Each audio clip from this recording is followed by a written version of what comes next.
What is up, everybody? Welcome to My Taste in Music Sucks, the podcast where Keith, myself, this guy right here, and Christopher Icon sit down and talk about music um, every week and have some fun, good conversations.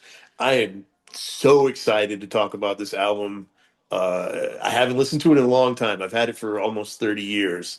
Oh, wow. And getting back into it again for this podcast, man, it just made me remember 1997 and how much I freaking love this album. The album is called "It's All Good." It's by a Rochester band, Rochester, New York, called Hate Machine.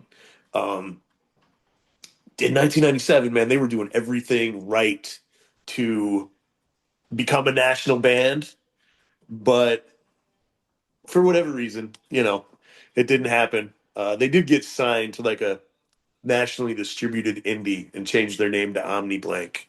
But not much happened.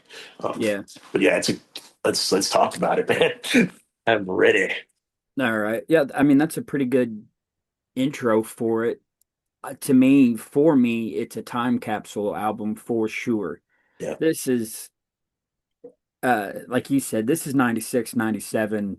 This is the very beginning of new wave or new metal. And as yeah, I was listening to it at first, I was like, great, I'm just listening to Korn. But then I really got to thinking about it. It's like, no, not really. These right. guys are hitting these early things that the new metal bands that were able to expand or, become bigger Yeah, just did a little bit better. yeah. I mean, I think Korn is very clearly an influence. I think Korn, Rage Against the Machine, Nothing Face. You get a little bit of all three of those bands in here. Yeah. They're But just playing in that sound. And yeah, in 96, 90 or 97, 98, when Korn brought that sound to everybody, you yep, didn't have all the other styles that Slipknot brought in. Or so being a time capsule for the beginning of new metal isn't a bad thing. no, not at all. Yeah, yeah, You could, on this first song, Linear, yeah, that's the one where I was like, all right, well, this is definitely influenced by, well, the sound Korn created. Let's be fair yeah. that way. Sure.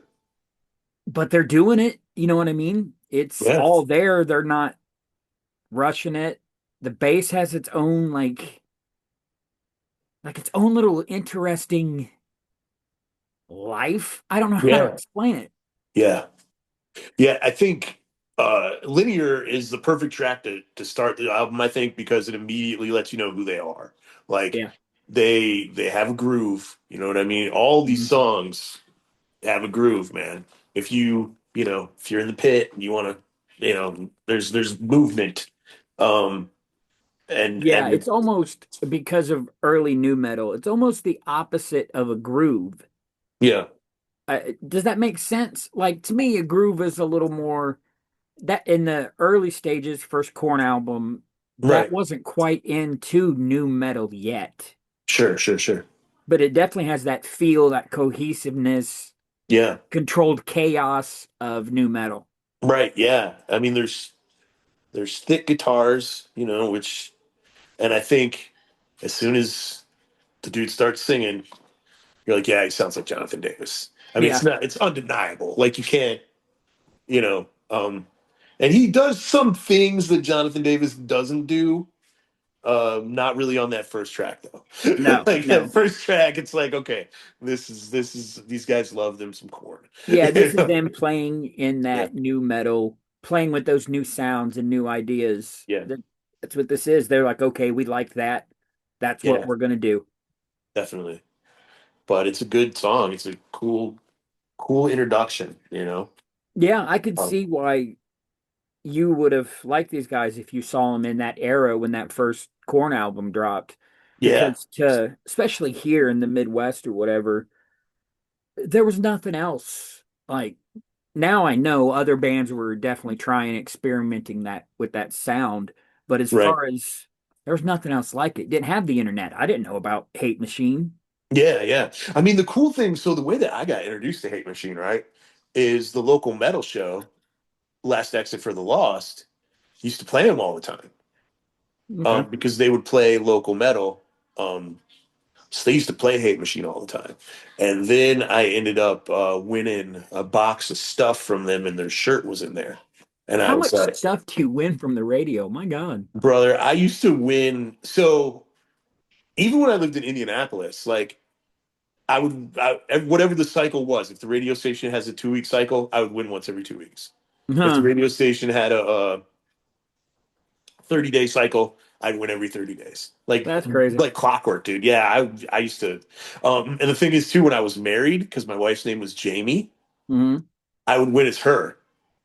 And then she would just have to go pick it up because she'd have to show her ID. But I could say, yeah, this is Jamie Miller.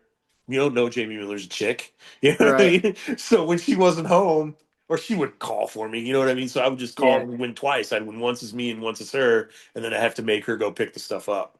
I'd be like, That's yeah, so fun yeah, dude. to me. That's so Yeah. just, I have so much promo stuff and like, yeah. And dude, I won so many posters and shirts and really cool shit that I don't have anymore. I yeah. won, yeah, I had, God, so many cool shirts. I had a cool, like a Voivod shirt, like a really cool Shadows Fall shirt that I had won. And like, yeah, I don't have any of that stuff anymore. It wouldn't fit me anymore anyway. But, you know, There's I that. was a little skinnier back then.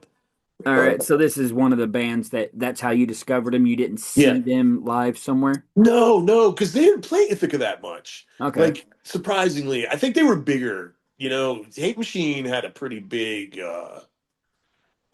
following, so they didn't really need to come down to Ithaca. They played Rochester, Syracuse, Binghamton. They played Mm. the bigger cities. If they ever did come down to Ithaca, I didn't see them. So, You uh, could tell they're well, on this album, yeah, you can tell they're still young and learning. That's what I meant when I said they're kind of playing with that style. yeah, Well, we might as well go right into the second song, yeah. Dissatisfied. Tiny. No, Appeal to Tiny's the second me. song. What? Tiny's the second song. The tiny mind, the tiny, tiny How did I mind. get? All Did you right. miss Tiny? No, no. You just See, got them out of order. yeah, some reason Oh, I have two is okay. dissatisfied and Yeah, three is Dissatisfied is tiny. the third track. All right. Okay. Yeah, Okay. This one is actually a little more important as far as notes and my feelings about it. sure. Um, I just noticed that it sounds raw, Yeah, and definitely. this is where I really started noticing those little, like they would hint on these sounds and hooks and almost melodies that would come later Right. in new metal. Some of the stuff like Machine Head ended up doing and Slipknot, Yeah, they would hint at some of that because yeah. they would kind of start a neat little guitar thing and then they would leave it alone, or they would Right. start a neat little overlay and then they just go back to that chaos of the corn sound. Yeah. Yeah. I mean, so what I wrote for this song, there's cool starts and stops. There's interesting little time changes and Mhm. stuff that might be some of what you were talking about. Like that wasn't super common, especially in metal yet, Right. Yeah. you Yeah. know. So they were messing around with stuff like that. And the way the guitars in this song just go around and around and around, it's like How many shit. members, how many band members do they have? Five. The And Corn singer, had what, three, five? yeah, You could, maybe it's just a production thing. You know what I mean? yeah, Those maybe, guys were, they didn't get to the best production first. yeah, yeah, could be. I mean, I mean, the album sounds good for a, Yeah. locally produced album, but Yeah. yeah, I guess if you just, if, even if you set it side by side to the first Corn album, because similar sounds for sure, and I'm not oh saying yeah, either one is ripping the other off. right, right. Well, the I first would, Korn album came out in '94. The second one was the one that came out in '96. was So that 94? yeah, I think it was '94 when the first Korn album came out. I'm almost positive, All right. maybe even '93. Well, that kind So of makes sense. They yeah, would, but Korn was the very first new metal band. You know what I yes, mean? Like there was nothing in '93 or '94 that sounded like Korn. So no. then the second one was like '95 or '96, So these guys, that, and then Hate Machine came around right around that time. Right. So yeah, So they kind of stayed with that sound that Korn even got away from.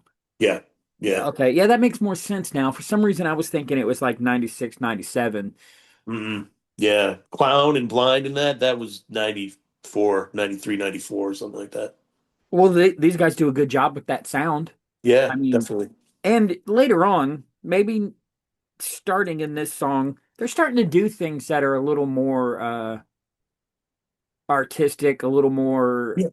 they're kind of starting to gel a little bit more. They're starting to blend into each other's sound a little bit more. Like Right, toward the right. end of the song, that's where I started to notice, like, oh, well, they're starting to click either, in the timeline of them working together as a band or the Yeah, sound all together. So those were my notes about this song particularly.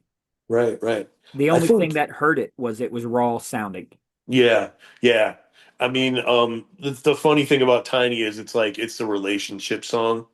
If you really listen to the words, like he's singing to a chick, and then obviously with it being like Hate Machine and very metal, he starts calling her like a bitch and a slut later on in the song. At first, it's like, okay, he's looking at the relationship, he's being kind of introspective, and then he's just like, no, you fucking suck. It's just like, Right. man. Um, but yeah, Yeah, I I think caught that little vibe of it. At first, I yeah. thought it was more like just the town. Everybody in the town, a small mind. And Right, but it's actually the specific chick who he's yeah, like, I tried to help you, I tried to lift you up, and you didn't accept my help because you know. But yeah, that should have been the point in the new metal formula where she like stormed in the studio and like beat his ass or something. right, right. Yeah, that is one thing about Hate Machine that might be a little different than Corn, especially. Uh, there's not much self reflection. Like even the songs where they're kind of like looking inward, Yeah, it's a metal it band. ends up pointing outward Yeah. eventually. You know what I mean? It's a lot of like the world sucks and I want to burn it down, you know? But hey, nothing wrong with Well, that, man. that's where the nuances of the quote corn sound comes from. Yeah. Because the way they're playing it is aggressive. It's Yeah. hate fits. The way Corn played it, the way they would add in some of the creepy little noises, it made Right. it more, this is dangerous. Yeah. Like this is bad. This is creepy. It made it sound like ambiance wise what Jonathan was singing about. Yeah, definitely. So maybe Definitely. that kind of intent you Yeah. a different band, different singer, different life, whatever is Right. not going to come across quite. Because man, that first, no matter what you say about anything, that first Corn album, that's a perfect example of a vocalist just leaving it all out there. Yeah, dude, he laid his whole freaking heart out, man. And this guy is Definitely. singing and he's doing it, but he's not doing Right. that. Right. He's letting out aggression. He's letting Yeah, out anger and aggression and frustration. It's a way different. Whereas I think Jonathan Davis, especially on that first album, was letting go of a lot of hurt and torment, and right. resentment, Intention. but you know, resentment, but in a different kind of way. Like this guy Yeah, resents the fact that it seems like this guy resents the fact that the world doesn't bow down to him. Whereas Jonathan Davis resented the fact that he was raised in a shitty environment. It's not the same kind of resentment. But maybe. yeah, That was a little bit of, oh, and well, we're actually going to see that in the next yeah, song about that dissatisfied kind of here. new metal. Well, or I might as well go ahead and say it. Because of the next song, Dissatisfied, the way it starts Yeah, fits in to almost exactly what you were saying about the way Hate Machine is presenting that new metal sound. Because right. this is that every one of those new metal bands had a bounce Yeah, yep, riot kind of, yeah, and yeah, that's this song. yeah, yeah, yeah. Definitely, definitely. But what I put in there. Um, yeah, the bass is highlighted. It's Oh yeah. very heavy. The bass is even more so than the first couple songs. The bass is definitely the backbone of the song. The guitars are used to like stab in and out. They're not as much even a part of a part of the the melody of the song. You know, the Right. bass is the melody in this tune. Um, There were a few of these new metal bands that did this. The one that stands out maybe to me the most was Relative Ash. They had his okay. song which is called Bounce, and it Okay. had that same kind of guitar Yeah. and very like Right.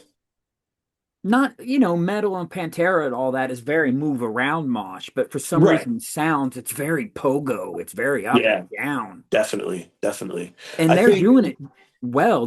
Yeah. This is their I can imagine this is the song you play like in the middle of the set, so you're watching your whole crowd just. Yeah. Definitely. I And think. that was kind of what that new metal thing was really all about. You were upset, be it Jonathan Davis upset or just mad. You didn't want to hurt nobody, Yeah. Just so need to you're get it just out, man. Yeah. you're not moshing. You don't want to hurt nobody. You're Right. just Yeah. bouncing up and down. Bouncing up and down, man. I do think a couple things that I noticed about this song. It starts out with like a straight rock riff, and you're like, oh my god, maybe they're gonna play like a metal song, and then they get right into the snap and the groove, and it's totally different than what you expect. And then I think the whole time the song sounds jittery, like it sounds like the whole song is about to just break apart at any second. Yeah, Like, yeah. I feel like they captured this really weird energy with the song. Um, like all the instruments could just break. Like I just thought it was really cool the way. That's that sound, that tinkle, that Yeah. whatever. It's like it's not glass breaking, but it's definitely the sound of something breaking. Like Right, right, right, right. whatever it ends up being, they highlight it or use it really good. Where Corn, again, comparison used it more of like an Yeah. ambiance. For them, it's more part of the It's more song. part of the song, yeah. Definitely. Yeah. What do we got next? Should be Oh, everything. everything. That's a great song. I love that freaking song. I like how the bass, that's one of the things in my notes too, is how the bass came in. Yeah. I thought we were going to get something maybe solo-ish, something kind of featurey from the bass. It was still cool, Right, right, but right. I wish it had been a little bit longer, man, because he Yeah. was, Yeah, dude, for sure. I feel like so everything, I think you can really start to hear the Rage Against the Machine influence with the guitars. I think you start hearing some like scratching sounds and stuff yeah, with the guitars. They definitely because in a lot of these songs the guitar is just texture. It's not right, really there. So and that's definitely something that Tom Morello kind of introduced to the world, you know. right. So Maybe it's one of those things for Hate Machine. The neat thing about when God, Korn was doing it, they both did yeah, it back and forth, right? The other sure. guy would play some and then the other guy would do the weird. It Right. seems like, and I could be wrong, only one of the guitars really played that. Yeah, I think the other guitarist is there just to kind of rumble in the background, or sometimes he'll do some big riffs and stuff. Yeah, But that's yeah, what makes it seem disjointed a little bit. Like, where's the right. guitar groove? It's because the one guy is they're not doing the rhythm quite like they're Yeah, fractured. It's the bounce, it's things right, breaking. right, It's right. what new metal was. It was experimenting with Yeah, those sounds. yeah. And And I then, mean, like I said, these guys obviously love Corn, but Corn isn't the. They bring their own stuff to it, yes, you know, and I think that's one of the keys to them bringing their own stuff, like that rumbly guitar that is in the background of a lot of the songs. That's not something Corn really did. Um, right. And the bass tone is definitely different. It's definitely, yeah, for it, sure. he's not going for that weird vibrate thing that Right. Fieldy really likes. Right, right. His is more like a snap. It's more Yeah. like a snapping, like not quite like a slap bass pop, but like something. I don't know what the fuck he's doing. I don't play And bass, but they left the funk at home too. yeah, That's another yeah, thing Korn, even though it's so dark on that first album, that's right, another thing they brought was that weird little funk element so Jonathan Davis right, could play his bagpipes. So these yeah, guys stayed more true to the new metal or to the metal where they're like, no funk, right, and write your own joke. that's why I bring up a band like Nothing Face. I Nothing like those guys Face, a lot. yeah, and these guys I think are like Nothing Face is an obvious influence because people don't really know Nothing Face as well as Korn, but I definitely think Nothing Face is clearly influenced by Korn, and I think that these Oh, guys kind of. you know what? Maybe because of that first album from Nothing Face, I mean, dude, Pacifier for sure. Yeah, yeah, that's the album. That's the album I know. So Oh, that okay. and that No, album is very Korn. an audio Like, guide to everyday atrocities. It is not Corn okay, influence, well, dude. It's badass. that first album, Pacifier, Lipstick, those Yeah, songs yeah, yeah, yeah, yeah. sound like Korn. Different singer too, I Essentially, believe. what's that? Different singer, Oh, okay, unless you had the re-release that came out later. They went back with Matt Holt, the singer. Maybe you okay. need to listen to Audio Atrocity I should, dude. I should. I definitely because it's should. not what you're thinking out of Nothing Face. It's Okay. great. I mean, everything I've ever heard by them, I really liked, and I Yeah, but you've do. only heard Pacifier. They're not even that Well, as real far as the whole style album, anymore. yeah. As They far as the grew whole into their album, yeah. own. Okay, cool. All right, so All back right. to these Yeah, guys back to who yeah. are doing the same thing we're talking about from Nothing Face. They're growing Right. into their own style that, and that bass is kind of, especially in this song, it's just Yeah. kind of not dragging, that sounds bad, but pulling them along, you know what I mean? Right. It's just Right. And got did you that get feel. for Dissatisfied? Did you get like kind of a hip hop feel? I feel like that song had kind of a hip hop vibe, like a structure to it almost. Like the way that the vocals kind of Right. the vocals didn't sound like rock and roll vocals. Like he was singing, but it had like a rhythm to it when he was singing. You know what I mean? Like it was to It me. sounded a bit like that thing, not quite, but like he was trying a different way. That thing Corey Taylor did a lot on the first album, that Sure. kind of rap, kind of fast sing, Yeah, yeah, which yeah, is yeah, yeah. kind of a staple in new metal. Right. But when he did it, it's like you could hear the hip hop influence and it wasn't derivative of. I think it's just Yeah. again experimenting with the style. This is probably, Yeah. I'd imagine, the band's first album. It is. Yeah. Yeah, Yeah, it so is. they're really just playing in this new metal sound. And if they're Right. younger guys, they just, and that's probably why I hear hints of, oh, what's that? Yeah. It's because they're new or they're Yeah. younger. They'll grow into the more polished, the bigger sounds, the knowing each other's style a little bit better to play off of. Yeah, definitely. Definitely. But yeah, I mean, it's funny because like I said, I haven't listened to this song like or this album like sat down and really listened to it in a Yeah, long time. Um and I always was like, okay, these guys sound like Corn, maybe a little heavier, but they sound like Corn. right. But now it's like I like they definitely there's like a vocal, like a hip hop almost vocal delivery in this song, and there's little things that I picked up on. I'm like, oh yeah, they were doing this, and they were doing this a little different, and like yeah, so They were just discovering, you know what I right, mean? right, Maybe in my mind it was like, oh yeah, we're a metal band, or like, yeah, we're a new metal band. What's that mean? I don't know. right. Let's do it. Yeah, let's just do Yeah, it. And then he's like, well, you know how 'cause, most yeah, bands form. yeah. I mean, if you think about 96, 97, what was new metal then? You know? No, these guys were Yeah, probably kids. It probably took yeah, 2 years to even get to this point. They right, probably heard sure, Corn, and Corn was so like, and they're yeah, like, we want to try this style. And yeah, back definitely, then, like I said earlier, there's nothing you could do but try it yeah, yeah. because nobody had really came along other than Corn and said, hey, look Right, what there you wasn't can a do roadmap here. yet. Yeah, I They were mean, I trying think though. These guys really were trying. right, like the first Limp Bizkit album may have been out, and had Planet Earth, had PE, had some stuff out, Yeah, but that's but there wasn't like the whole big explosion.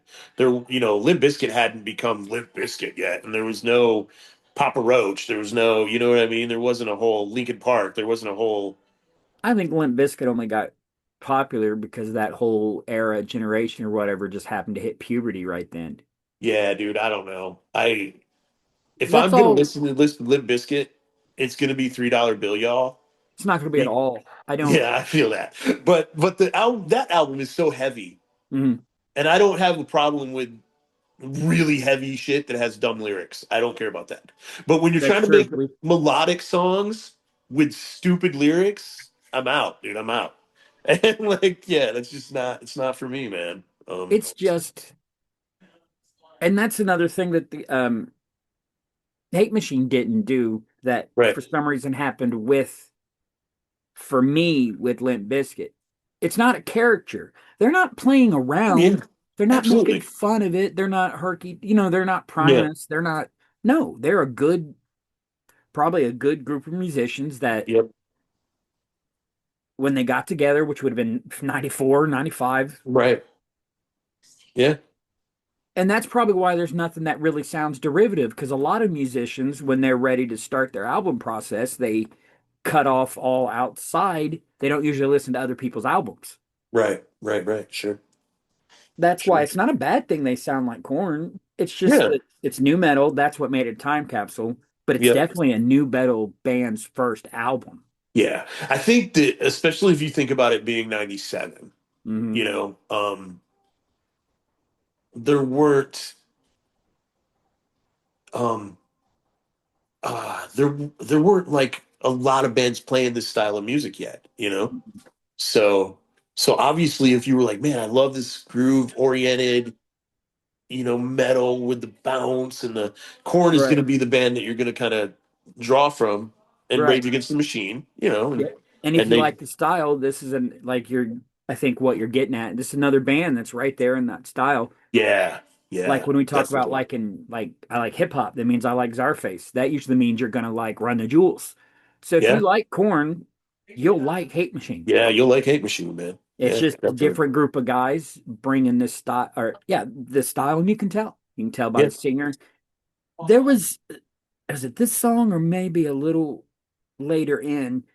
There was almost a grunge sound to his voice. So I did Sure. that thing. I don't remember what other band I did that with. I was like, oh, there's a thing here that if for some reason I was allowed to just tear a song apart, I was like, if you would just drop all your tones and everything down to like Alice in Chains Love Hate Love, Yeah. because it would fit with the um new metal kind of crunch and all that.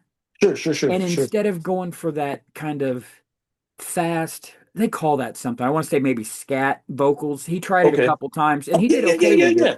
Yeah, So, Jonathan Davis definitely did some scatting. right. If I was 100%. thinking, man, if this guy would have dropped that, because Yeah. it sounded okay, but that's such a Jonathan Davis thing.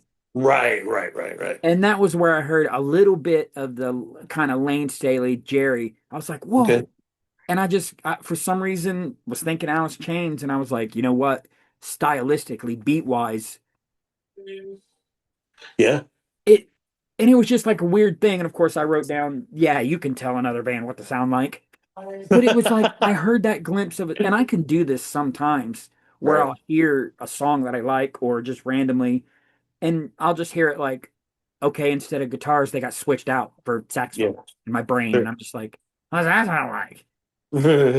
I guess that actually that's probably a good thing. That sounds like inspiration, right? Yeah, definitely. And what more could you ask for, especially going in blind? So Yeah. yeah, these guys gave me a little bit of inspiration. There you go, man. There you There go. you go. All right, So next yeah, song. next song is Retard, which, I mean, yeah. So this song is pretty irredeemable. Like, I mean, he's talking about people who he doesn't like and, the name of the song. And it's got a cool sound to it. It's got a really cool long introduction. It's kind of atmospheric. In this Yeah, song, he yeah, actually does rap. There's actually actual rapping in this song. yep, Um, yep. but it's probably the worst song on the album, not just because of the name. Like it's not a great song, but I agree, in all honesty. But that's the thing about creating and learning. You take a swing, yeah, sometimes you miss, yeah, sometimes you hit a home run, yeah, yeah. And if you're gonna sometimes drop the off a ball little hits bit, you and you release the it'll song anyway. yeah, Sometimes you get bonoed. It's just yeah, yeah. whatever. Sometimes. Can't hold it against them. It was just the era, right? In Yeah, the early 1997, 90s. man. And you got to think about the thing too. Like, Korn had a song called "Faggot," Yeah. and maybe they were like, the difference is in the song "Faggot." people were calling Jonathan Davis a faggot. Right, yeah, they were making fun of him. Yeah, whereas this song is this dude is calling other people retards. Like, that's not really, but hey. Uh, yeah. So He we could have could called it go. people who suck. He could have just called it, something else. But So doesn't that leave Cloned as the next song? Cloned is the next song. And Yeah, that's we another can song just that I don't like all that much, but I do like the guitar sounds in it. I think yeah. that there's some really cool like scratching effects. It Yes. sounds almost like a DJ, but he's doing it on Yes. guitar. I thought that was really neat, but that retard and cloned are probably the two parts of the album where I kind of drop off a little bit. Um, Not that cloned is a bad song, but it's just No, not. no. It's It's just you're just like, okay, yeah, new yeah, metal. yeah. Corn Right, exactly. we get what But this band is doing. It's Hate Machine. It's another yeah, Hate Machine song. It's a yep, solid new metal song. yeah. And And that's the the thing scratching with on the guitar is cool.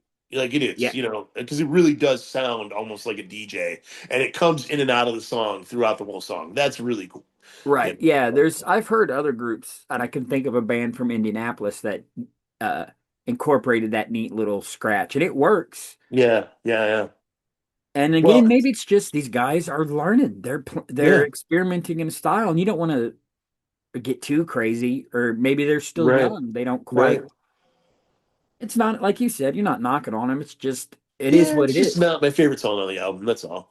Right. But I love the album. So where do you put that? Right. Yeah. Absolutely. Yeah. And then -1, right? No, it's just Was I. was it I It's or I. one I? Was it No, it's minus just I, one? like the letter I. Awesome. Yeah. There was a this must have been something that came later when they Yeah. got used to playing with each other. Because there Right. was this like they discovered this weird little groove that is not too prevalent on the rest of the album. And they let it stay there for a minute. Yeah. Dude, the last four songs on the album are the best songs on the Yeah, album. they're And I structured don't, as closers. yeah. And I don't know if like this almost sounds like they put the songs on the album in the order that they wrote them. I mean, all like because you can see a progression all the way through. Right. And then these That makes last sense, last four tunes honestly. are so good. I mean, Yeah. Yeah, that but makes sense. That really does. yeah, yeah. Because it's I mean, still their sound. It's just gelled a little bit better. They're catching yeah, each other's timing a whole lot better. And that creates such a neat little, instead of that disjointed jump or whatever, it creates right, more of a weave. right, right, right. I like it, So especially on this song. I was like, okay, this is, like you said, this is an evolution. It's yeah, definitely one of those songs like, oh, I wonder what they would have played yeah, into. yeah. I've never heard the Omni Blank album. I really want to hear it. I want to hear what they sounded like going into a studio, like a real studio, and like Yeah, I tried to look it up on like Spotify or whatever. yeah, it's probably not very findable, but No, but if we could use like Bandcamp and stuff like yeah, that, we might be able to find it. I mean, shoot, we found this album.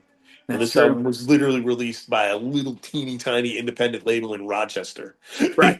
So like um but yeah, the thing that I like about I is like it starts out as kind of like a self-affirmation song where he's Okay. like I'm so great or not I'm so great but like I need to push forward, I need to do this and blah blah, blah. And then it turns into I am so great and the rest of the world needs to bow down to me basically. So it's like it's not a like get off your ass and go do something. It's a get off your ass and go conquer the world because the world sucks. Yeah. It's like such a freaking that's one of the things that I like about this band is I feel like the lyrics don't always go where you think they're gonna go. Oh, yeah, that's a You good know? way to put it, Yeah. really. Yeah. I think that I don't know, man. I would Well, where I wouldn't Jonathan ex- Davis is hurt and yeah. upset, this guy's just mad. He's Yeah, he's mad. just angry, dude. But the thing is, okay, so like Henry Rollins, I love Henry Hmm. Rollins. Henry Rollins has a lot of self-affirmation songs. Hmm. They don't turn into get up and fuck the whole world. You know what I mean? Like they just don't. But like That's because this, he's Henry Rollins. yeah. But But it this did when Henry Rollins was 18, 19, 20. fair, How old yeah. were I these don't, guys? yeah. I'm not as familiar with his really, really early stuff, so I know Plus, End of there's also a bit of Silence, the Shine, or metaphor of it. You're not really oh gonna go out, sure, but yeah, yeah, yeah, of I'm the big course, swinging dick here. You know what I yeah, mean? Yeah, yeah, yeah. And he's not, and I meant fuck the world like destroy it, not fuck it. yeah. Just for not in an Eminem sense, because Eminem really does have a song about fucking the whole world, There's which probably a lot like there in a that sexual way, which is very that's a different thing. there's probably so much there that if we actually sat down and tried to dig into his albums and his words, we'd either Dude. go crazy or we'd Yeah, just be like, that guy is broken. yeah, yeah. If Eminem is not broken, played a very good broken character. One of the Right. other, yeah, um, It happens. Kind of yeah, ties for in sure. because of the themes and everything.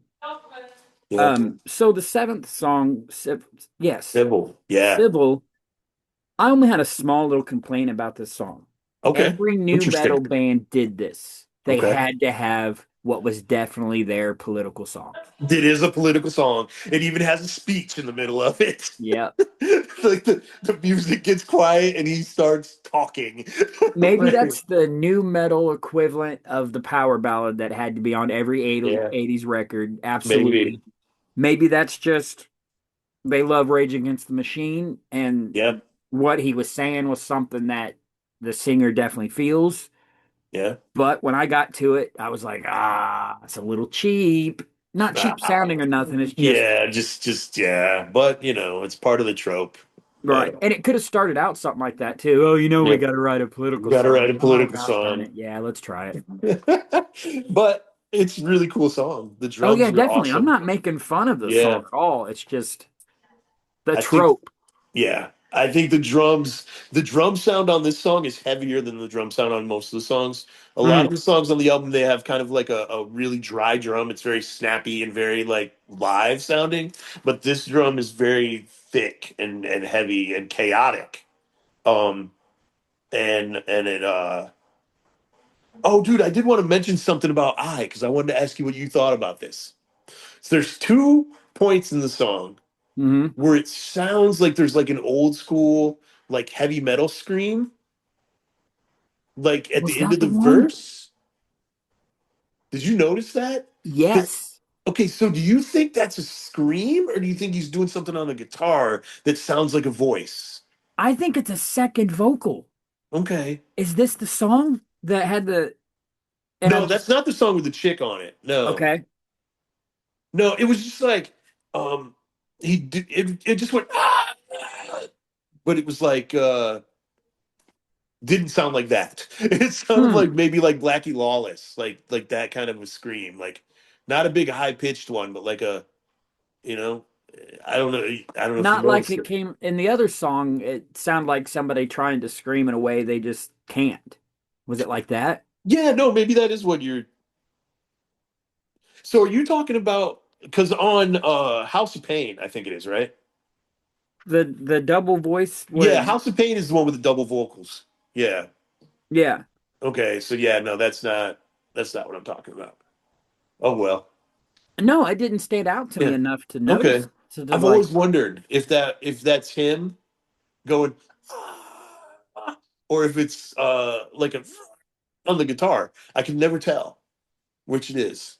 hmm. Now I'm kind of sorry I missed it. Oh well. So Yeah, it anyway, yeah, happened.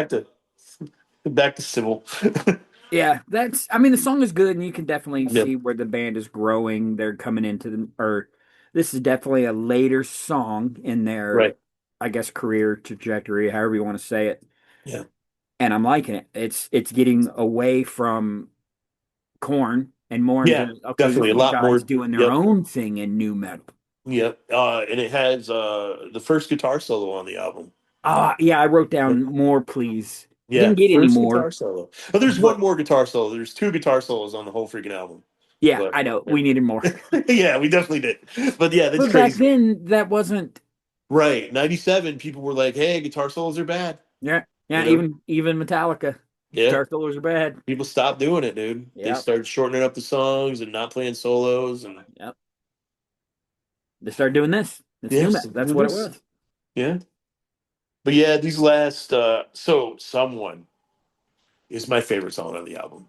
Oh, see, that's interesting because if this was your favorite song, I Yeah. know of this almost new metal prog kind of band. Yeah. They never made it very big from the UK called Miocene. Okay. That Oh, I think I've heard them. really M-O, yeah, is it the end of it's S-E-E-N, right? Is that how you spell it? Miocen. Okay, no, not the same band. Okay. Okay, All right, cool. man. Yeah. Well, I already mentioned the band, so we can talk about it later. It Yeah, just I Model wanted to C, yeah. write down that it sounded a lot like Miocene, but Miocene is Cool. definitely more of a it's a grown from this. Okay. So it's they do a little bit more of that prog drag stuff out, but it Yeah. I'll tell you a couple songs and you can check it out. All right, This cool. Yeah, song let me know. again is another one where they're just doing their thing, but it's starting to gel into Yeah. their thing. Yeah. I love someone. I think it's so to me, this song almost sounds like it's done by a different band. Like the structure is very traditional. Hmm. The vocals are clear, which on a lot of the other songs, his vocals you kind of have to listen to hear what he's Hmm. saying. On this, and maybe it's just because I've listened to this song so many times, so I guess it's my favorite song on the album. But yeah, I feel like the whole band kind of locks together on this song, which they didn't necessarily do on the other ones. Like I said, some of the other songs sounded like the band was about to fall apart, not in a Yeah. bad way. But I feel like this song is like locked in. It's got almost a traditional metal structure. I feel like there's some almost like Anthrax influence in it. Hmm. Um, it sounds different. Like it's still, it's still that guy singing. It's still the same voice. The Yeah. Yeah. bass still sounds the same. Like there's still, but to me, like this is just, it feels like they wrote a fucking song, Yeah. And I just, man. And then the part where he sounds like, where he's like breaking down, he's like, shut up, I can be someone too. That's so cool, man. Yeah. Like like that song, that part just gets me He was getting, going. yeah, he was getting it. Yeah, And yeah, a lot of things I noticed on this song, um, this is a very kind of, like you were saying, this is a very, very well constructed new metal song because yeah, it's kind of the prototype or the core of Slipknot, where in this song it's just these five guys, so there'd be like a little break to the next kind of stylish change up, or sure. Slipknot knew to fill those little breaks with a DJ, Yep, and that would give it that little extra groove. yep. That's all.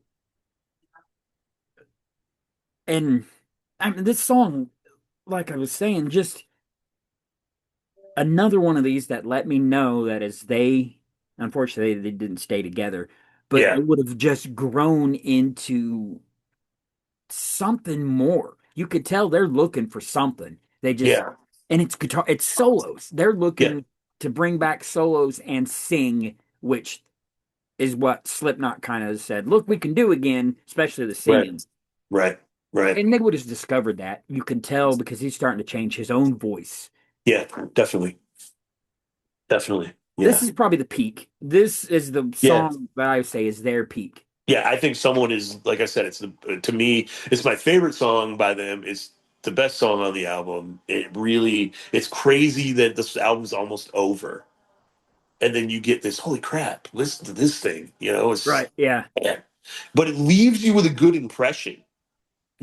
Like a song like this towards Yeah. the end, you look back on the rest of the album a little more fondly. At least that's Yeah. what it did for me. Well, it's because they grew into it. So you're like, oh, well, we just listen to these guys grow. Yeah, yeah, yeah, yeah, definitely. And I mean, with this being the first album, like, you know, who But yeah, knows we'll have when to these check different out. songs were written? You know what I mean? Like, who knows? Some of these songs are obviously older and some of them are newer. We'll So have to check out the Omni. the Omni Blank album. Yeah, I do Yeah, want to hear it. Yeah. and see what they did. I guess they started putting more industrial stuff into their music with the No, second album. So I'm not sure that sounds my yeah, cup of tea. we'll see what happens. Yeah, we'll check it out. I mean, there is some industrial music that's pretty good, but Right. yeah, it just depends. So, like we said, the eighth song is the peak. Yeah, yeah, It's a good song. You know, it's a band that knows what they're doing. They're playing yeah, well with each other. It's their peak. Probably this is probably their live. This is yeah. absolutely the peak of the album. Probably the peak of their playing. Yep, Just what we're I catching agree. here. And If then they if go they were ahead. going to have a single, it would be someone.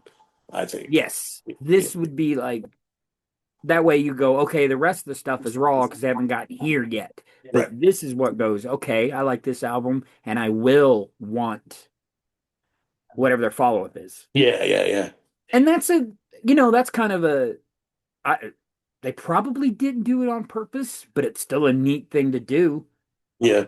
because you go, not only did you enjoy it and you get to listen to the song, now you kind of got this spark of, oh, I wonder what this grew What's into. going to happen next? Yeah, Yeah, yeah. definitely.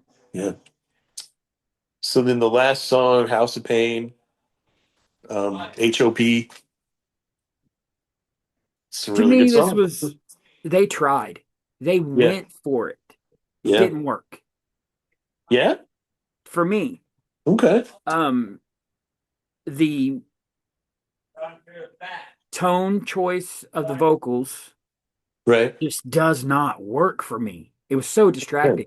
And That, I get it. And hopefully you have a better idea yeah. of it. Yeah. And I'm trying not to crap on them, right? Right. But it just didn't work. Nothing about this song Interesting. worked for me. It all came up Okay. just a little bit short. And that's the Okay. good part about it is like, oh, I What they see, were trying to do. but it Yeah. just didn't. And when the other vocals screamed, it Right. sounded like it didn't belong. Like you shouldn't be trying that. Is very weird that it's a female vocalist. It's very weird that they brought in this girl to like double the vocals Mhm. and then she does some call and response with him. It's an interesting idea, but her vocals are so far in the mix. Yeah, And I don't know if that's what they wanted to do, but it sounds like she's singing either to him or with him from very far away. And that's a really weird, that is a little jarring, you know? yeah, yeah, But I mean, I like the breakdown. I like the living in the house of pain. yeah, That's very melodic, yeah, especially yeah. for them. I think that's why I like Someone and House of Pain so much because they're a lot more melodic than the rest of the Yes. songs on the album. Um, Instead of being so disjointed, it's got more yeah, of like that move, that groove, yeah, you know? yeah. And I think like House of Pain, it's funny because you said, corn and the funk and stuff. I feel like in House of Pain, they actually embrace the funk and they actually do have some funk, especially with the start and stop structures. It's very James Brown. Right, yeah, Um, yeah. so yeah, I mean, I don't know. I heard stuff that I liked. Like, Oh, I uh, definitely heard stuff that I liked. yeah, It's just it was like maybe it was a seed of something I liked. So sure. it's like, no, I want like potential is what I wrote. Yeah, That's my word for the whole album is potential. right Because on. it's there. I hear it. Yeah, yeah, All it's yeah. gonna take is them to go, oh, well, she don't sound right. We're wasting It's a good very weird. vocalist. Especially, yeah. So like, I do want to say one more positive thing.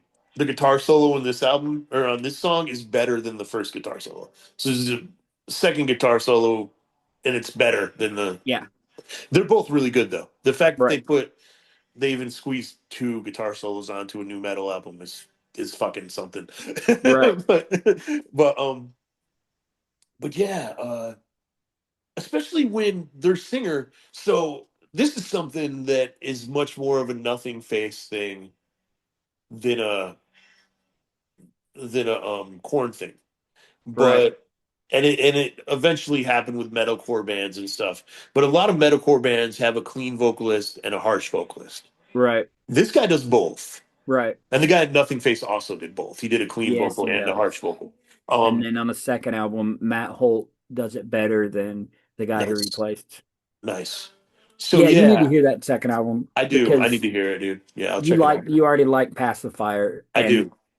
that doesn't count Okay. because it doesn't count. Yeah. Audio Right. Atrocity, Yeah.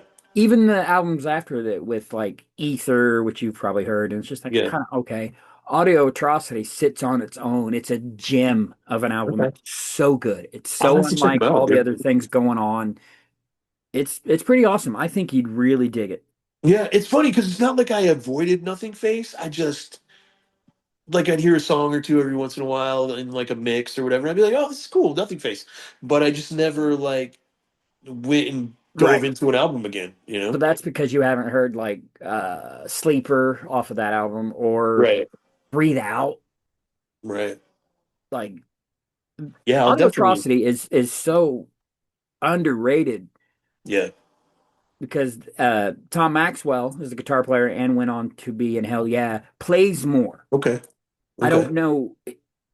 He has more of a presence on Pacifier. It's more new metal, less of a presence. Yeah, On definitely. Audio Guide, they were like Freaking that. play.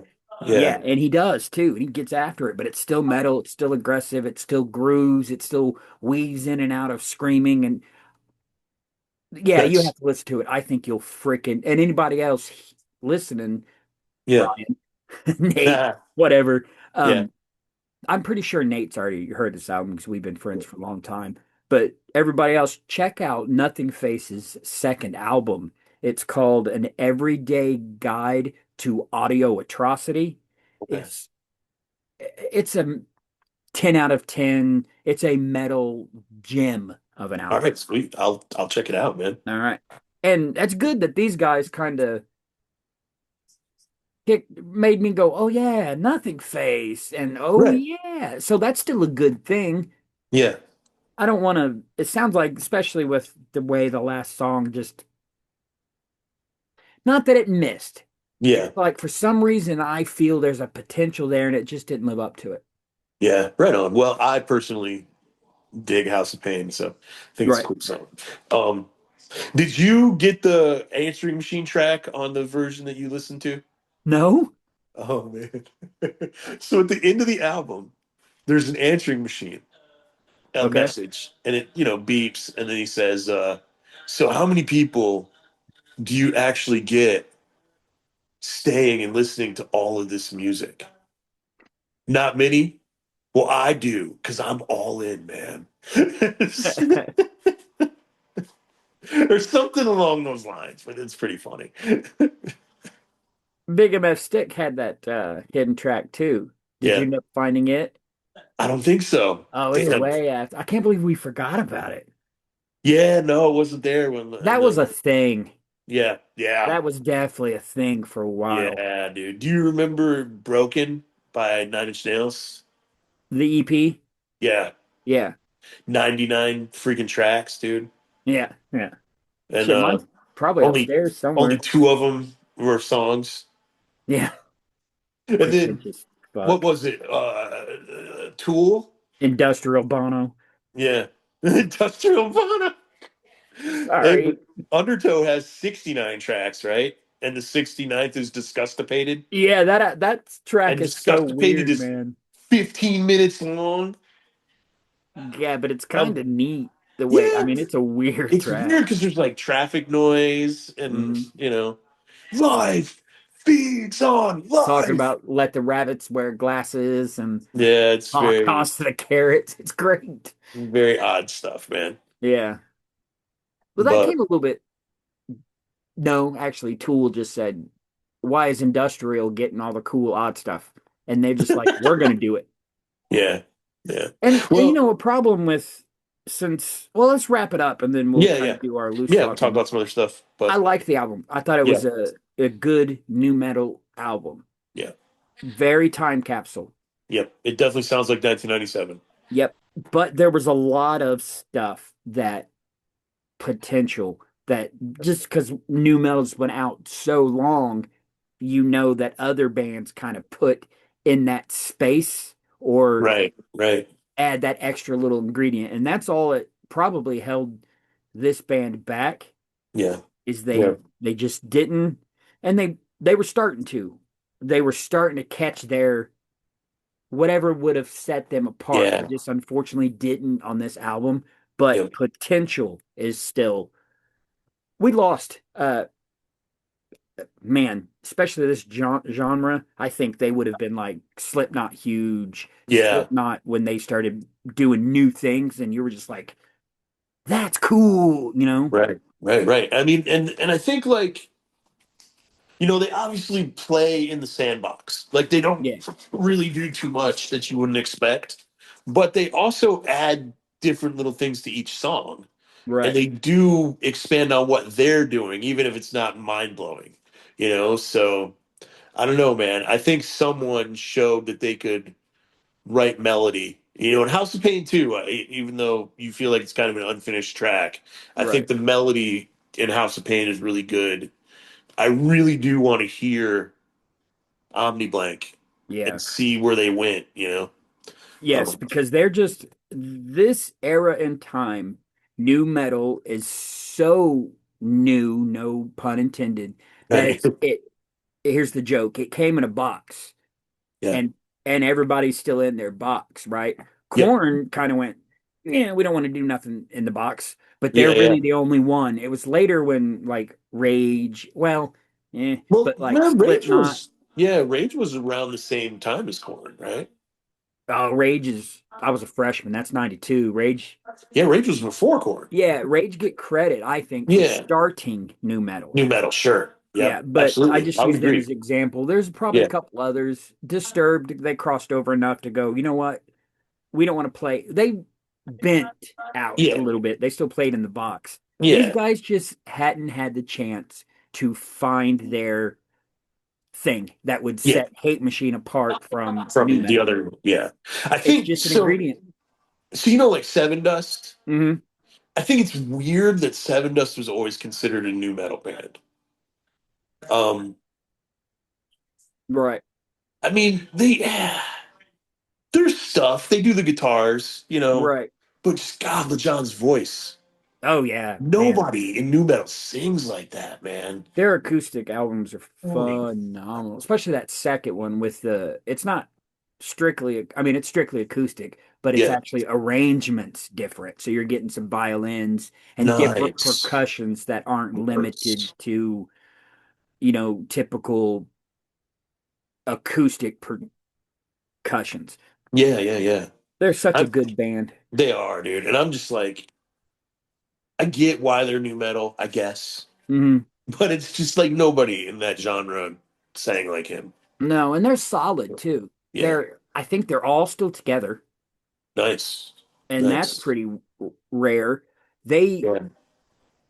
they have their own style, so their albums are going to be a new Seven Dust album, and Yep. it's different enough to where if you're not a huge fan, like I'm not a listen to every album fan, Right. Sure, but sure. when I hear Seven Dust is dropping a new album, I'm like, all right, I'm gonna take a couple minutes to hear these new tracks. Yeah, They're for that good. sure. If they'd Yeah. have said it's a new acoustic album, I'd have been on it like Right. they were up here, but we couldn't go because it was on a Sunday doing a new acoustic. Dude. I know I wanted to go so bad. Man. Yeah. I love that kind of thing. That Yeah. MTV Unplugged. That. All right. Definitely. So I was saying something, and I said, let's go ahead and get the album over before I. So 97. Yeah. Um, no other album matters in 97. None. Okay. None. Anima Okay. came out. It did. To me, and this is why I bring it up, to me, Anima is a mythical album Right on. because and I'm hoping other people, you and other listeners, both of them, also have mythical albums like Yeah. this. Um, man, have I told you the story of what I was doing when Anima came out? I can't remember, man. We've It talked was about the just album before, though. it was just me and my best friend, this is my best friend. So we're just Yeah. driving around at night. He had Yep. picked it up early at Best Buy. Yeah. From the opening notes of Stinkfist is the opening track. Yeah. Okay. I'm blown away. Like this album just it's the exact what's that analogy when you say your mind was blown? Yeah. because obviously I love Tool.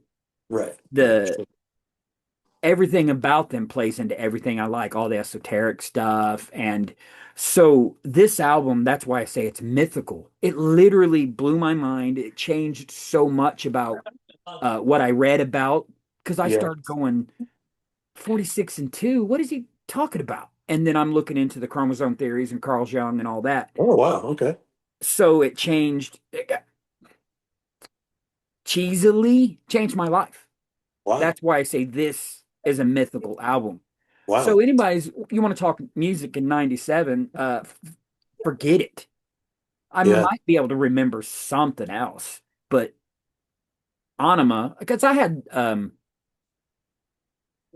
Sober, that is on Undertow.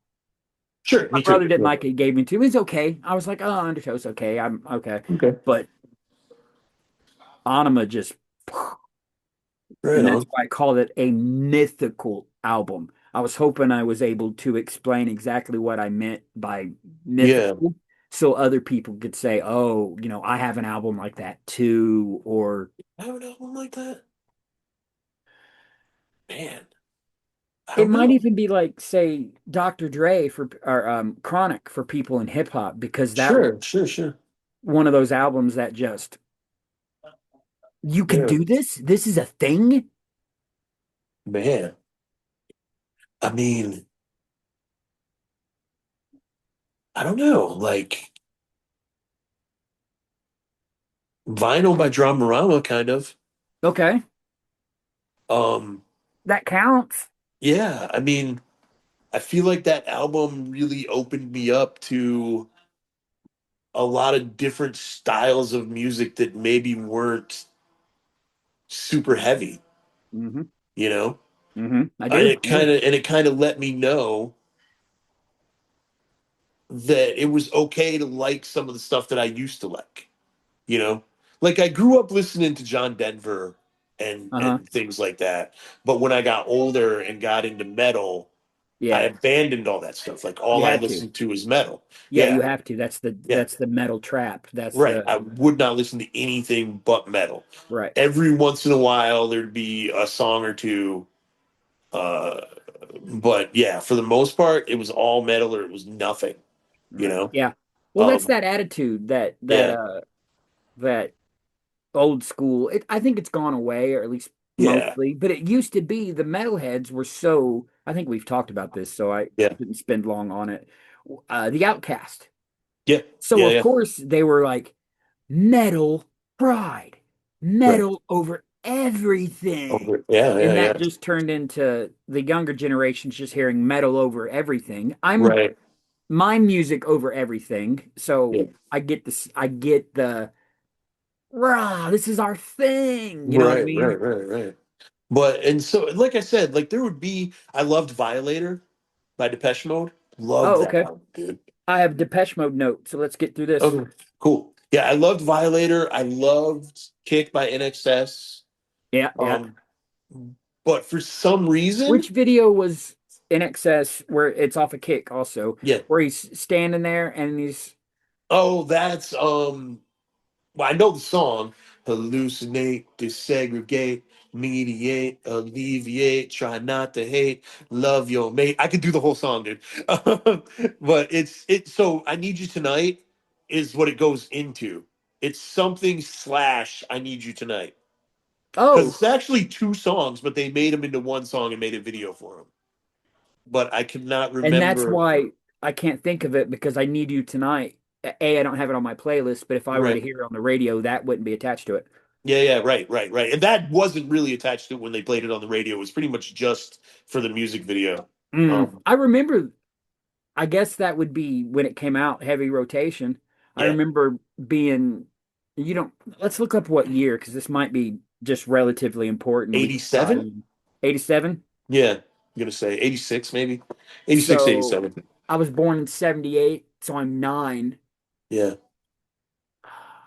This video stands out to me because, and in excess now, it's why I'm a fan.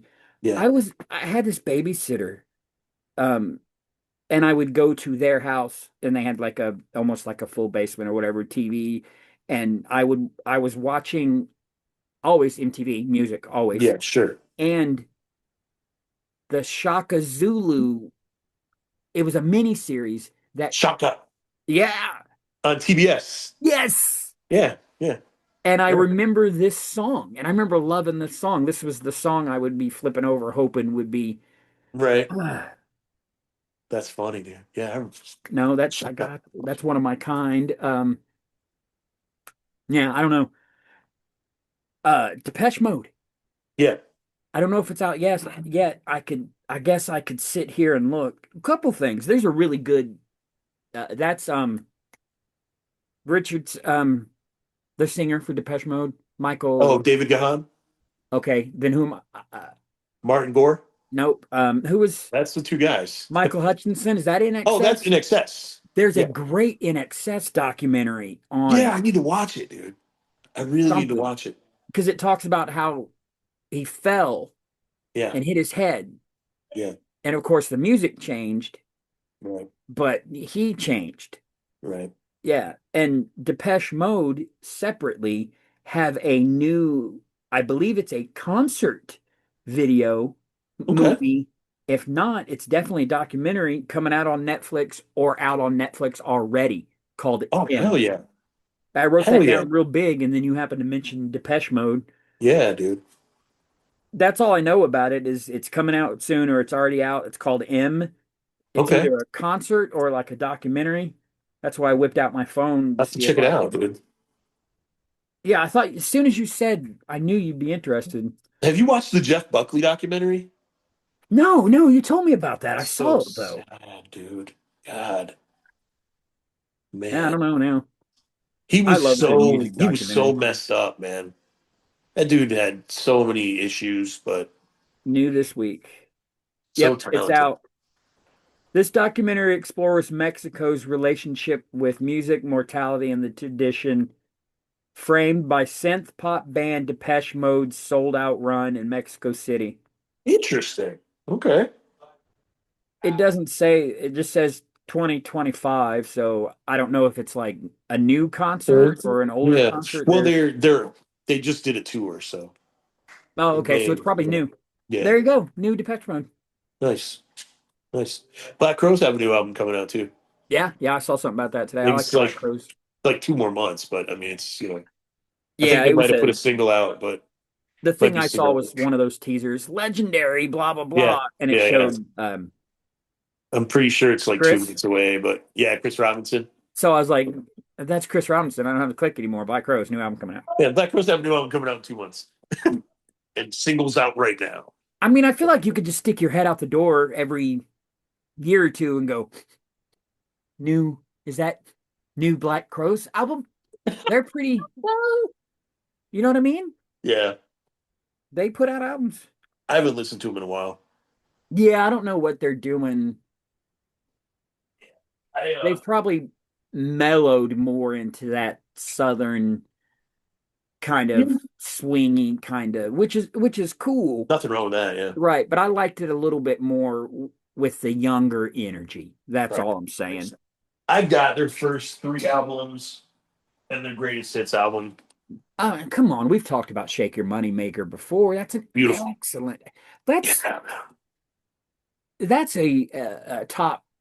That's got to be on the lists of Yeah. how good of an album that is. Shake Your Moneymaker is one of those albums where it's like, what's your favorite song? What day of the Mm, week is it? You know what I mean? Because it's like, yeah, which one that I happened to hear at yeah, the right time last? yeah, yeah, Because exactly. hard to handle. Come on. Right. Sure. Sure. But sometimes I'll be like, oh, I didn't really like hard to handle. And then it'll sneak back up on me. It's like, I love its cover. It's just, Yeah. Yeah. But I mean, there's the obvious, like Hard to Handle, Twice as Hard, Jealous Again, yep, even Talks to Angels. Those are the yep. ones that everybody knows. But then there's like deep cuts, like Seeing Things, and Ah, I've been so blind. That song, dude, dude, man, seeing things you might know, be the cut. it's That so might good. be the Yeah. that Both might of be those the tracks, Seeing Things and Could I Have Been So Blind, ooh, have like a gospel influence. That's just like, yeah. man, dude. Oh yeah, Yeah. That they were little just that little going. jam at the end. Freaking when I'm gone, Lord have mercy Since last on time we me. talked, I think it was before getting ready for work one day this week. Yeah. Uh, I found that live Black Crowes thing where they're playing. Gosh, I don't remember what they're playing, but they go into Hush, or is it Oh, Rush? yeah, yeah. Hush, hush, thought I heard you calling. Because it's so cool the way they just go right into it. Yeah, yeah, I man. like the Black Crowes. I think Yeah, live. Black Crowes are dope, dude. A friend of mine saw the Black Crowes in concert, and I did not get to go, and I was pretty I bummed. have the same story. We've talked about them Yeah, extensively. They're such a good band. yeah. Where are I always seem to, sometimes I'll hear a band and be like, oh, this is an updated or a newer, younger kids trying A. Right, right. Tool is the new generation Pink Floyd. Bite Yeah. me. I really believe that. It's not a ripoff, it just is what it is. Okay. Where, where's the next? Where's the young Black Crows? Where's the young, Oh, dude, they're all that over. Southern Joyous Wolf, swagger? What? Joyous Wolf, Oh, yeah. Rival Sons. Yeah, but it Um, doesn't quite, I don't I know. think Joyous Wolf comes close, dude. Yeah. But their singer is a nut. Have you seen that fucker? Like does capoeira while he's singing. Like I don't Oh, even wow. know what he's doing, dude. Like he is crazy. Um, It's so weird that you bring that fighting style up. yeah, You're pretty big movie buff. yeah, yeah, definitely. Do you know about Only the Strong? I don't. This is an amazing 80s movie. Okay, Let me lay it out for you. And I had almost bet you could picture the whole movie. Do you okay. have to know who the actor Mark Dacascos is? He's a dark-skinned guy. He was in that shortly lived The Crow TV series. Okay. Um, Gosh, I can't think of anything else he would have been in that you would know. Okay, I'm not sure, but Evidently, he yeah. really knows this style. Capoeira. So, the movie is he's one of those, he's a teacher basically, goes Yeah. into the hood, teaches hood kids how to do capoeira. And Oh, it's awesome. oh, yeah, it's so awesome. So Uh, cool. Me and my buddy Mitchell, like, both didn't even know each other when this movie Yeah. came out, but we both love this. It's bad, Yeah. but it's got that capoeira style has this neat little music thing that's supposed to go with it, and Right. that's Right. really Right. catchy. Because the way that capoeira was developed is They had to hide it in the right. dance, right? They were it was slaves, and they would sing while they were doing their work, and they would dance. Mm, But the dance was actually them working out a martial art. yeah, So I that's knew why it was they had to something like that. disguise it as dancing and singing, but it was really them working out a martial art. So Yeah, it's in the movie it pretty cool, man. shows all the different, so you get to see different people doing it, and Nice, but it's nice. so 80s. Like, Eddie Gordo. it's just one of those you have to watch. I don't know, Yeah, you're probably not gonna be able to I'll check find it it. out. But, have you ever seen Banraku? Say what now? Banraku? I don't think so. Okay, so Banraku is a western Mhm. that takes place in Japan, and it's a Okay, kung fu movie, that makes and sense. Josh Hartnett's in it. What? Josh Hartnett's in it, and Gary Oldman, and there's puppets, and it's really good. No, it's not. Yeah, I swear to God, it is, dude. It can't I be. promise you, it's so good. Woody Harrelson's in it, And my buddy thinks trauma movies are good. dude. Woody Harrelson's in it. Come on, What man. is this? Josh Hartnett, Woody Harrelson, and Gary Oldman. Come on, man. I've never heard of it. Yeah, no one has. It Me and Jordan, sounds. Jordan, dude, the funniest shit. So me and Jordan were talking about movies, right? And Mm, he was like, "You know what my favorite movie is that no one's ever seen?" And I was like, "What?" He goes, "Banraku." And I was like, "Dude, I love that movie." So Banraku is like a Japanese form of storytelling where you use puppets. okay. So that's and so in the movie, like the movie is a movie, but there are interludes where they use the puppets to advance the story a little quicker. Uh-huh. So that's why it's called Banraku. But Huh, sounds neat. It's really good. It's basically this guy, his father was killed, and he goes to Japan to find the person who killed his father so he can kill him. Right. Yeah, I What mean happened that's to, why yeah. didn't Jonathan Davis go, you know what I'm going to do? I'm going to become a badass samurai. I'm going to chop the person that touched me inappropriately into a bunch of million little pieces. And then that Yeah, album man. could have been a samurai revenge album. Hell yeah, dude. I would have been with it. Samurai. Dude, actually, the sound, this is so cheesy, but you Yeah. can, you know, that sound that they love in new metal? That, Shing. yep, you Yeah, can use yeah. it. Shing, shing. I'm terrible. Oh, it's awesome, man.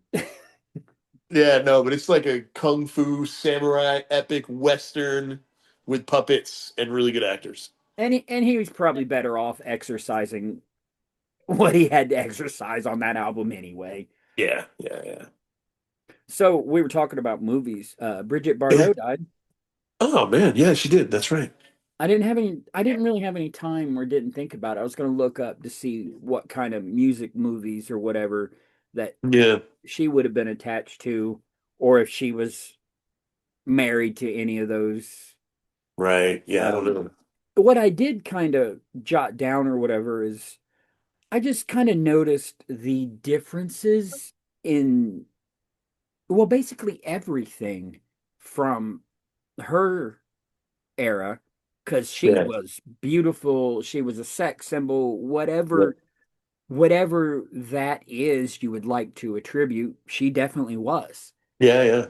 But, or I don't know about but, however you want to say it, then she dressed different, a little more modest, but still peak. Like, Yeah, you know what I yeah. mean? It was still sexy. It was Right. just, it wasn't, here's, you want to see up here and see what my ovaries look like. It was, Yeah, yeah. I mean, and I think until the '70s, maybe. mm, Um, because in the '70s things started opening up a little bit more, and now chicks are just naked. yeah, You know, I mean, it's just yeah, Occam's razor, I guess, yeah, because I see stuff, it doesn't quite, or it might, no, arguing with myself in my head again. It does play into music because you and I talked about this exact thing on the podcast about the Americana band.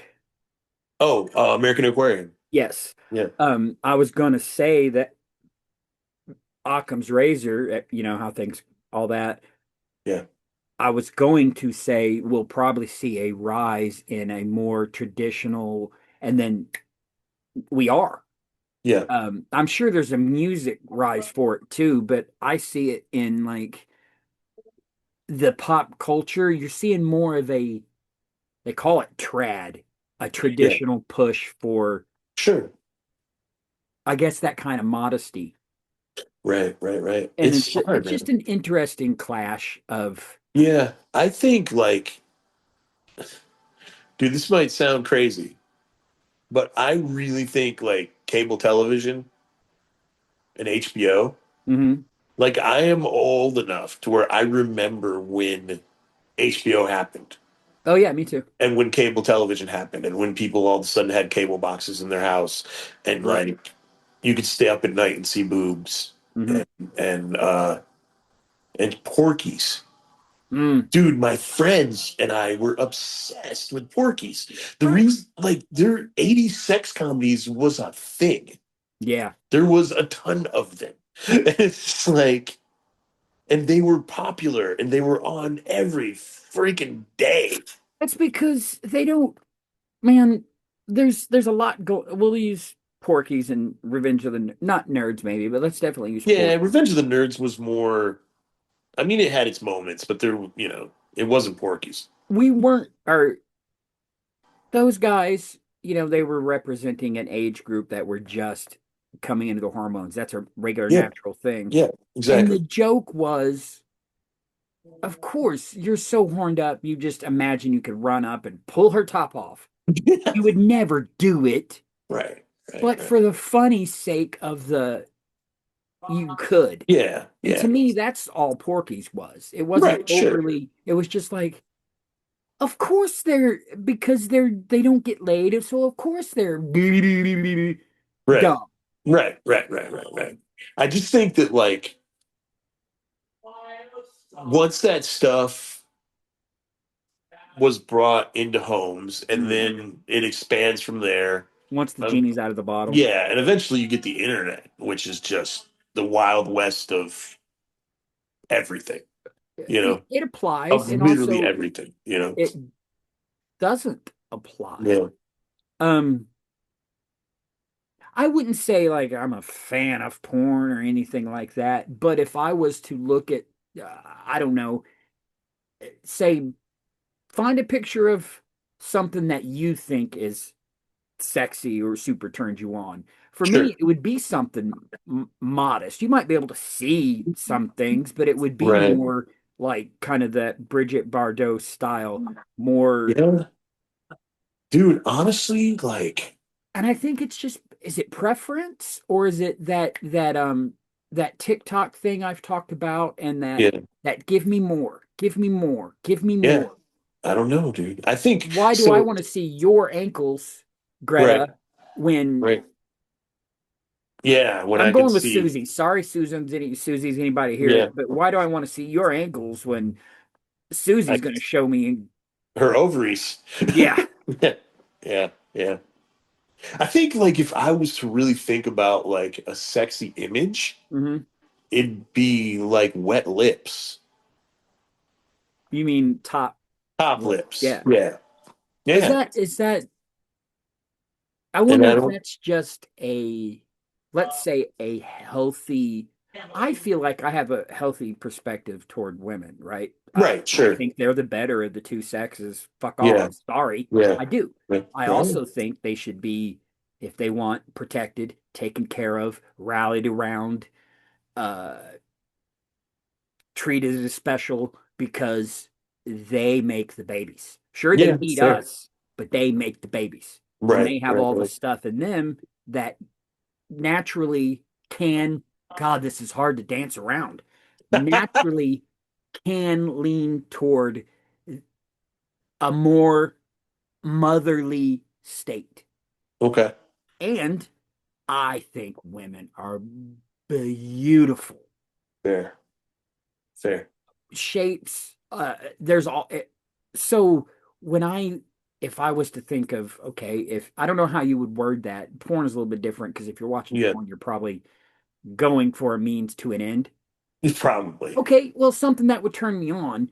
Yeah. If I was sitting down, my search history wouldn't be let's weird like blonde spread so I can see some ovaries. It would be more like Yeah. strip teases or Fair enough. something that's a little more. Yeah, dude, and I'm definitely more of a dive in head first guy. Yeah, you like it So dirty. Hey, yeah. I'm not So judging. I am not a yeah, judgy guy. right It's on. just I mean, when I was younger, teasing was where it was at, dude. Like Pro Wrestling Illustrated, you know what I have we talked mean? about dry humping? I don't know if we have, My but God, do you and by remember? Pro Wrestling Illustrated, I mean pictures of like Missy Hyatt and stuff. I'm not talking about Lex No. Luger. Oh, I'm saying Pro Wrestling Illustrated would have pictures of the valets, and I was just like, yeah, yeah. you know. I mean, that was my yeah. So It was just the interesting contrast because, yeah, in her day, that was the Rat Pack, which we were talking about. sure. They would have been, would you consider them the biggest artists of the time? Dude, Frank Sinatra was a monster. Yeah. Like he sold so many albums, man. So Yeah. yeah, yeah. I mean, sure. So think about, would that be the cutting edge music? Or is it just he was so good at Hmm. that lounge style? Dude, He I was the don't shit. know because I mean, I don't think that cutting edge is the same as really popular. Fair. You know, because I would think like there was somebody in a jazz club somewhere Oh, blowing people's fucking minds. you're right. You know? I was just going off of what was the mainstream, what would have been considered. what all the kids would have looked up and Sure, been like, sure, sure. "Oh, So I like, want to yeah, be Frank Sinatra." And he yeah, was in his immaculate suit yeah, and absolutely. even Yeah, talked in a way that was almost, a lot of old movies did this too. It was yeah, almost fake. Hello, welcome to yeah, the yeah, yeah, evening yeah. news. Sure. And it seems, because I was watching a couple clips and stuff of Bridget Bardot's, like, you know what I mean? Yeah, And other than whatever, very beautiful woman. right. And size, like, that's another thing I noticed. It'll get weird again, but it's Yeah, just my personal preference. I right. know what seems to be popular is like Ariana Grande. I For don't, me, dude. I don't know about that. she's Ariana Grande too looks malnourished. tiny. Yeah, Well, she looks super malnourished. skinny's always been the thing. Giselle and yeah, they're Fair. beautiful, Yeah, but I seem to prefer more the Marilyn Monroe, Bridget Bardot type of. right. I wonder if that comes, Voluptuousness. I was going to say, I wonder if that comes from seeing that kind of stuff when I was younger, Yeah, I don't know. but I didn't really, what would you call that? Absorb. I didn't really latch onto, I didn't care at all about really old movies Right, right, or sure. Frank Sinatra or even his style of music. Right, right. Yeah, I don't You know, know man. what? Here's a neat thing. Maybe it comes from if I can already see everything, Right. the way you're going to get me is Ah, not show covering me a little everything. up. Yeah. Yeah, because then I'm going to be like, because I'm already an imaginative kind of guy. So maybe it's Right. just that brings up another interesting thing that ties into music that I would like to ask you. Okay. Do you think imagination is going away? Huh. Because you got video games, so you don't have to sit back and I don't know, play with a toy and imagine what Indiana Sure, sure, Jones sure, would sure, do. sure. You could Yeah. jump on there and see. Right. So, I mean, I can talk about my son, Mhm. and he may not be the typical kid. If But he's a kid, he yeah. fits the requirements for figuring this stuff out. Yeah, yeah, yeah. So he plays Nintendo Switch, Hmm. but he doesn't have much of an interest in having a game system. He only Hmm. plays game systems at his friend's house. Okay. Um, and he makes stop motion videos Hmm. with his action figures. That's pretty imaginative. Yeah, he also makes YouTube shorts that are like edits. He doesn't just like he takes little clips of different videos and edits them together. Basketball edits is what he does. So Hmm. he makes all these cool little edits, and then he makes puts music to where the cuts in the edit match the beats that he's Yeah, we've making. talked about that So briefly. yeah, so I mean, Maybe it's changing. right, there is a creativity out there and an imagination out there that may be a little different. And I'm not saying every kid has it, you know, No, no. but I can speak for my kid and also his friends because they're all kind of interested in the same stuff. Hmm. Um, and it seems like there is still something going on, you know. My daughter, who is 6, and Casey too, actually, he's 11. He's kind of abandoned it a little bit, but my daughter writes songs, Okay. like full on songs with melodies and like yeah. So I mean, I think there's still something out there, you know. Maybe I it's for some reason I wrote down I should have flipped to it. See if I can bring it up, remember in my head that way. It was inspiration, greater sand. I was just doodling yeah. greater symbol, influence. And I think that's Okay. what I was trying to say the other night, where the problem with wanting to be an influencer is you're not really inspiring someone to do anything. Sure, sure. Yeah. You're just pushing influence, not inspiration. Yeah, and I mean honestly like that. So, have we talked about the thing where Tiffany Stratton was on Impulsive and she I was don't think telling so. Logan Paul that she wanted to become a streamer? Ugh. Well, we've And kind of talked about it because that's a thing. okay, Kids and are like, I want to be an astronaut, or now it's right, I want to be an influencer. right, right. Well, see, Tiffany Stratton was like, I want to be a streamer, and she was like, there's some games that I really like to play, and I want to play the games. I want to do like marathon streams of me playing the games. And Logan Paul and his manager or whatever his name is, he's on the show with him. We're both like, oh no, don't do that. Yeah, And she's that's like, dead. yeah, right. She was like, why? Isn't that what streaming is? And they were like, no. Now this is what you do when you stream. You Yeah, turn your camera on and you say stupid things. yep. They only care about the view. Yeah, yeah. They're not doing a thing. They're Right, right. getting a Yeah, he was thing. literally just like they were literally just like go on your camera, turn your camera on and just start saying the stupidest things that you can think of Yep, and people will watch you. right. It's just like, what? That's a freaking business strategy? My God. And there's kids that are the opposite that are going on there with their guitar and playing the most, and they aren't getting. Right. You're not seeing Jake Paul celebrity guitar shred off. You could Yeah. probably sell that. No Yeah, joke. yeah, yeah. And dude, here's the thing too. So like most of the really popular guitarists Hmm. online, as far as streaming and all that stuff, are women between like 15 and 22. So the And that is and most of them can play. the I'm peak not saying age they of can't play. attractiveness. I mean, if you want to go all the way down to 15. But I'm just saying, but yeah, yeah, No, yeah, no, let's not. but if But you're, there's teenagers watching. You know what I'm yeah, saying? It's if like, you're yeah, that age, that's right, right, probably right. Yeah. So like 15 to 22, not that they can't play guitar. You know what I mean? But their I think demographic is getting them right, there's the over. novelty of, oh, it's a girl and she's a cute girl and she's playing guitar. You know, there's that whole thing. Like, I don't know if you know who Sophie Lloyd is. Mm-mm. Sophie Lloyd is a good guitar player, whatever. Yeah. But she's tall and she's hot and she's blonde and Mm. she is like maybe the most popular metal guitarist around right now.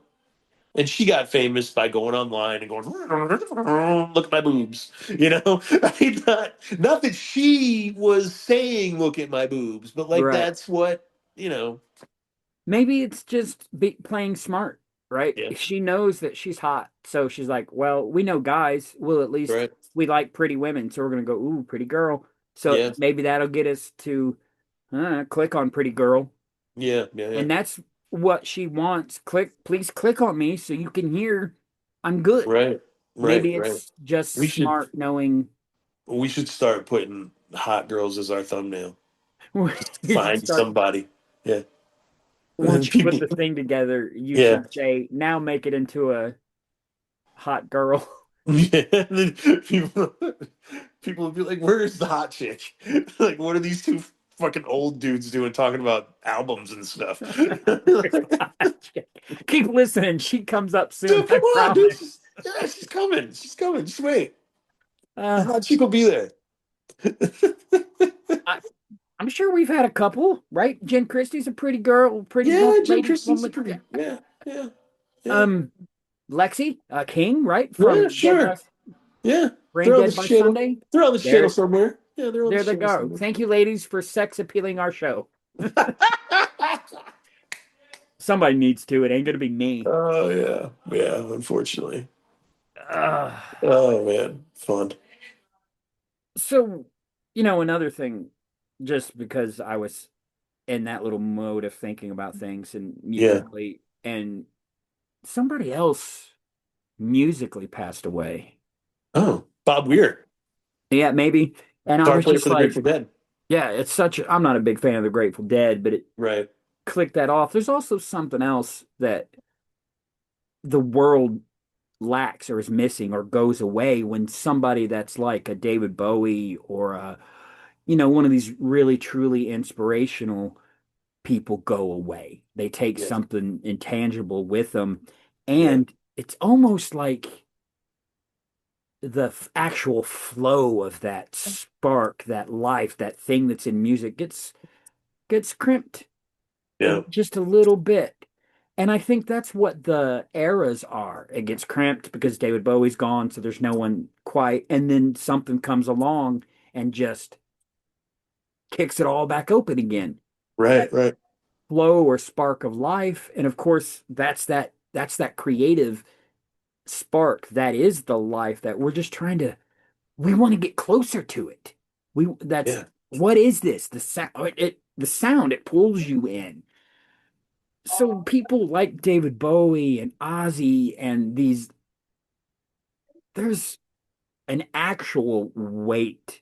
You know, religion says there's a weight to your soul or whatever Right. Right. that Right. those guys get to have. Hopefully because they have this well, you know, and everybody else knows when you do something good, you feel good. It's almost Yeah. undescribable. When you do something bad, you feel something bad. Yeah.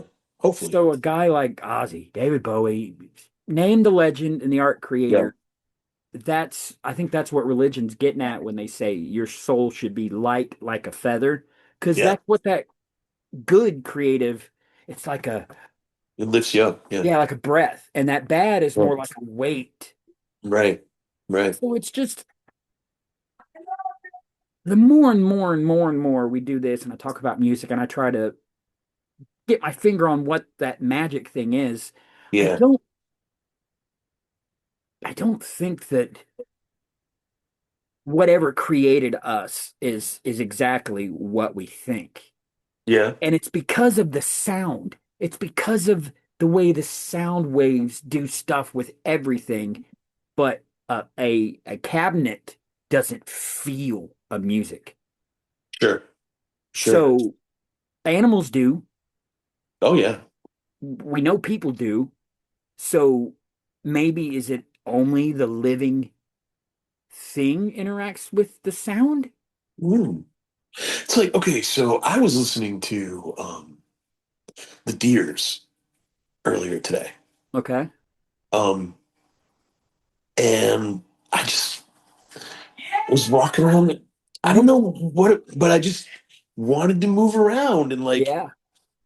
I don't know. As soon as it started, Hmm. it's like, yeah, man, Yeah. you know, It's life. yeah, It's groove. It's what we were talking about with Brain Stewart, but it was a little more sexual. It was a little more sure, maybe sensual is more the because it's a little more get close, grind, all that. yeah, yeah, yeah, Maybe that's like the actual essence of what I mean by music is life. It's yeah, everything. yeah. Do you It's know? war, it's Yeah, sex, it's name. Can you think if someone right. said life, name Yeah, something that happens? Can we think of anything that could possibly happen in life that music doesn't represent? absolutely not. Yeah, it's all there, man. Yeah. It's all there. It's the Oh, universal language. It's the sad song is a sad song. That's yeah, yeah. go ahead. You were about to say something. No, yeah, I was just gonna say, do you know the Deers? No. Okay, so it's really, really weird because they get presented critically anyway Uh-huh. as like this really uncomfortable band. I don't get that. Uncomfortable? Like Yeah. noise rock? Like, what is it? Like noise kind of uncomfortable? I guess, like, Like their sound is uncomfortable? yeah. But Hmm. I don't get that from them at all, man. They're definitely not noise rock though. But Okay. like, yeah, it's Are they like trying to be uncomfortable? Is it like an avant-garde kind of? see, okay, so yeah, I mean they get called like avant-garde, like art rock, Mhm. but I don't even, dude, to me, they just sound like really good emotional rock music. Like it Huh. doesn't sound like I said, I was walking around the house like, yeah, So I don't get it, man. I just don't understand. And a lot of times, like, I'll buy an album because it looks interesting, or because it's Mhm. cheap, or because like I'll get free shipping on a second album, so I'll just pick one. That's Mhm. So that was the case with the Deers. And then I looked into it, and I was like, oh, I might have made a mistake. I don't know if I want to listen to this. And it's Right. not at all. Like not even close to what, at least I don't feel that, Hmm. to the way that it gets described. So it's very strange. Maybe it was one of those things that maybe the label it was on is strictly that, but they were like, Yeah, we have the deers, so everybody's like, oh no, they're avant-garde noise, whatever, and they're like, right. no, we're not. We're And I mean, it could be, that emotion makes people uncomfortable because they're definitely like they sing about, raw stuff, but like that's not, maybe that's what people don't like. There seems, yeah, and I get it. There always seems to be, oh, you can't talk about that. right, How right, else do you heal yeah, from if you yeah, don't sing about it, if you don't yell about it, if you don't right, talk about it? right. Well, have you watched White Lotus? No. Okay, so White Lotus is supposed to be really, really disturbing too. There is the only thing that was disturbing about that show is when the dude pooped in the guest luggage, Huh. and they showed him pooping in the luggage. That was the only thing that disturbed me about that show. It raises a lot of questions, and there's a Right. lot of weird like social stuff in it, but that's That's what supposed they mean by disturbing. No one wants that, to ask any questions. but that's not disturbing to me. That's just No one wants to go, why do I think uh who cares? Pick your thing. Why do I yeah, think anything at all? They don't want to ask the uncomfortable questions. Am I being blank, sexist, racist, blah, blah, blah, right, blah? Am right. I on But the wrong team? I People ask just those damn don't questions ask me every that. day. I ask Huh? those questions every day, you know? Right. But you're not a politician. Maybe Yeah, it's maybe it's like wrestling, right? You want your confidence to be boosted. Maybe right. in politics you want your ego because you got to be like, I'm the best thing since sliced bread. Yeah, yeah. So maybe what they mean is if you're a rich white person who happens to hang out and watch TV, this will be hard for you to watch. Maybe Maybe that's what, but I mean, because to me it's not. maybe that's just a warning for people. A lot of Yeah, people lean into, I don't want to see this, so you should tell me if it has this. No, yeah, yeah. look it up. But, I mean, yeah. I so you watched got to His be and like, Hers. Oh, yeah, sorry, Nick. Go the ahead. only thing I care about is tell me if the dog dies. That's Right, it. right, right. Oh, like so, like you can't watch Fear. Oh, I mean, I could because that movie was great with Yeah, Wahlberg and yeah, and Reese Witherspoon, right? yeah. Oh my God, have The we little kid goes to pet the puppy. have we talked about this movie before? No. Really? Like Yeah. we haven't talked about the roller coaster scene or No, nothing? but I saw that. I saw the movie at the theaters. So Oh, okay. yeah, with my girlfriend at the time. That scene is so like not Yeah. cute. Yeah, nothing in that movie's cute. No. Yeah, dude, that movie is fucked up It's from the dark. second it starts. Yeah. There's And it's all nothing. with Wahlberg's performance. And of course the Yeah, lighting keeps it dark. sure, sure, But sure. his even when he's being nice or sugary, whatever, it's so Yeah, like I don't know. yeah. Good And movie. well, I knew kids like that weren't that extreme with it, but like kids who all the parents liked, Hmm. and everybody thought that they were like perfect and they were fucked up, you Yeah, know? yeah, they're complete just sociopaths. Yeah, yeah, dude. I knew those kids, man. So It's so weird the way kids how it's it's so weird that a school system is even a thing because we know how different and weird and volatile the children are. So right, we're just right. going to be like, hey, let's just throw a bunch of them Yeah, in a building yeah. around girls. Wow, yeah. This is a Dude, great idea. it's a great idea. Different social classes, different freaking, Mm-hmm. yeah. Good Lord, man. I found out something really interesting about Indiana, um, Oh, and the schools in Indiana, which this might be common knowledge. I mean, I'm sure it is relatively common, but I didn't know it until a couple days ago. right. They can't, um, like kids have to be advanced to the next grade unless the parents want to hold them back.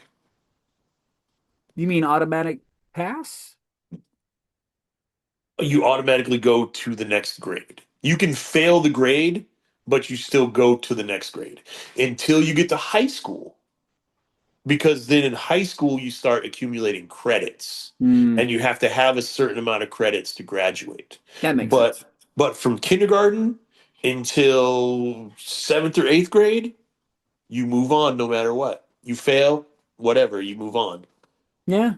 Unless the parents, and obviously if a kid gets all F's, then the parents will be encouraged to keep them in the grade, but they don't have to.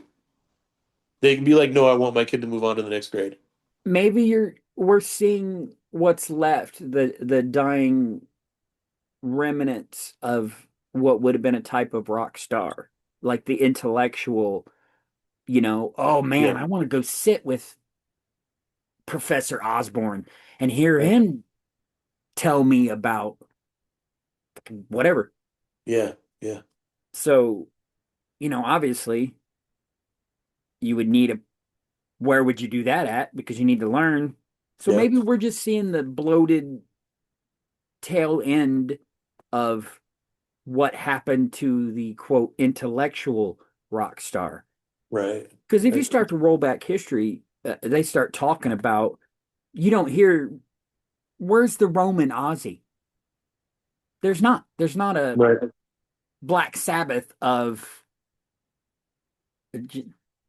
Christian time. It was Sure. Plato or Pythagoras or a lot of these intellectuals. Yeah. Yeah. So what if school is just the tail end of that? You know how earlier I said when something happens like music, it's the spark, and then the spark flows and we all just try Right. to get closer to it. Right. So if someone's like really teaching, you know what I mean? You've met people in the world that are real, genuine, smart teachers. Sure. Sure. Sure. Yeah. You'd want to get near the spark, near Yeah. the Absolutely. so now we see these big, just old money's gotten into it, bloated structures of college and high school and that kind of stuff. Yeah. But is that just because stuff has to scale out like McDonald's did over time? It just gets a little bit cheaper. It's Xerox, Right. Xerox of a Xerox of a Xerox. Right. It's like third generation VHS. Yeah, yeah. I don't know, man. That's an interesting. I wonder what's the chances that these guys they talked about were people were gathering and just to listen to. What's Yeah. the chances that it wasn't just listening? What if they were actually teaching the people about, and who knows? You know how the statues look like they're real Right. car, maybe, Right. Right. Right. and they're not going to say that. I don't know. Right. Well, I mean, I know like part of the purpose of music was to pass on culture, Mhm. in the beginning. I mean, Yes, when people first started, they used songs to tell tales about their past and like, right. what you could learn from the past and things like that. So I mean, it makes sense that there would be an educational aspect to it. Maybe it was just the right time for like rock star like Elvis and those first guys. It was just, somebody's got to do the first thing. Yeah, So maybe right. there were, and records and stuff, not records, I mean like scrolls and stuff get destroyed. Oh, sure, of course, So of course. would we even find important leftover scrolls that would say, yo, Led Zeppelin were fire last night? No, Right, because right. if you're preserving, sure, Led Zeppelin were fire, but that's not what you're going to say. You're going to say Yeah, something like, everyone gathered to watch the right. Zeppelin that was led Something that was and the led. power that came, right? Right, The sure. power that came from them was electric, was Yeah, thunderous. yeah. I always wonder, like, where does music even come from? Like, why did someone decide to sing? Like, why did someone decide that? they wanted to like hit this hole in the ground and make a noise. You know, like where did that even? Is it just the natural evolution of the mating call of the look at me? Maybe, maybe. Look, I'm different than Monkey B. I Right, can Monkey B, right, he can't but I can. right, right, right, right. And then maybe the little monkeys are like, whoa, Uncle Joe just and got all the monkey Maybe, man. sex. Yeah. And then over the no. See, I don't actually believe that at all. I Okay. don't think evolution Sure. is 100% true and Right. or real. I Right. think a lot of things are going on. We Okay. right now are not the first civilization that has ever been on this planet. Period. I don't Okay. believe it. There's too much evidence. I could be wrong, right? Because I'm stupid and imaginative. Okay. I just don't believe it. So Okay. that leaves anything open, right? Right. Because we're either, it kind of looks sometimes like our government chases, like this Greenland thing. Greenland has a very weird, buried esoteric history. Okay. Could just be, of course it does, because people and weirdness, Right. Right. Right. but it does. Okay. What if, and I think a little bit, it's either they're chasing the leftovers, they learned to decode whatever the pyramid said, and it Yeah. said something like, oh, if you add plasma to lead, you can shoot a laser. So they did. Sure. So Sure. this country, Russia, whatever, they got a laser. Yeah. And then America or whoever was next was like, all right, We because need there's a laser. pyramids everywhere, and a Yeah. lot of them seem to have information. And then I don't know. I think there's way more that's going on with humans than we think, Okay. which means I don't believe the Bible is 100% true. Sorry. Okay. As a story, it might be a well constructed, hidden instruction manual for something, Okay. but I don't believe it's because it doesn't add up. Yeah. None of it adds up. But if you see some of these crazy buildings and stuff, and then you think, well, they knew more. They Yeah. weren't gods, they just knew more. Right. And that's what I feel is the past. With that being said, what kind of music were those motherfuckers making? Right. If Right. they had Right. evolved to the point where they're using sound to build, like, there's a theory going around that they used sound to build some of these crazy cathedrals because of the way Interesting. the um, some of these stained glass windows, they're Okay. it's a neat theory. It's a bit over Yeah. my head, Right. Sure. but if they knew sound did that, somehow they could build a cathedral out of sound, what Weird. would the music for pleasure have been like? Right. Right. Right. Right. Would it have been like, I saw read whatever theory somewhere because I love this Yeah. stuff, true or not, that the pyramids could have been a sound thing where you could go in there, and we all know that vibration and sound is a real thing in our bodies. Yeah. Sure. And you could go in there and they would know, I don't know how they would strike or start the sound, but they would know the example was cancer. They would Okay. know that cancer in the stomach doesn't like Some vibration. 4399 frequency.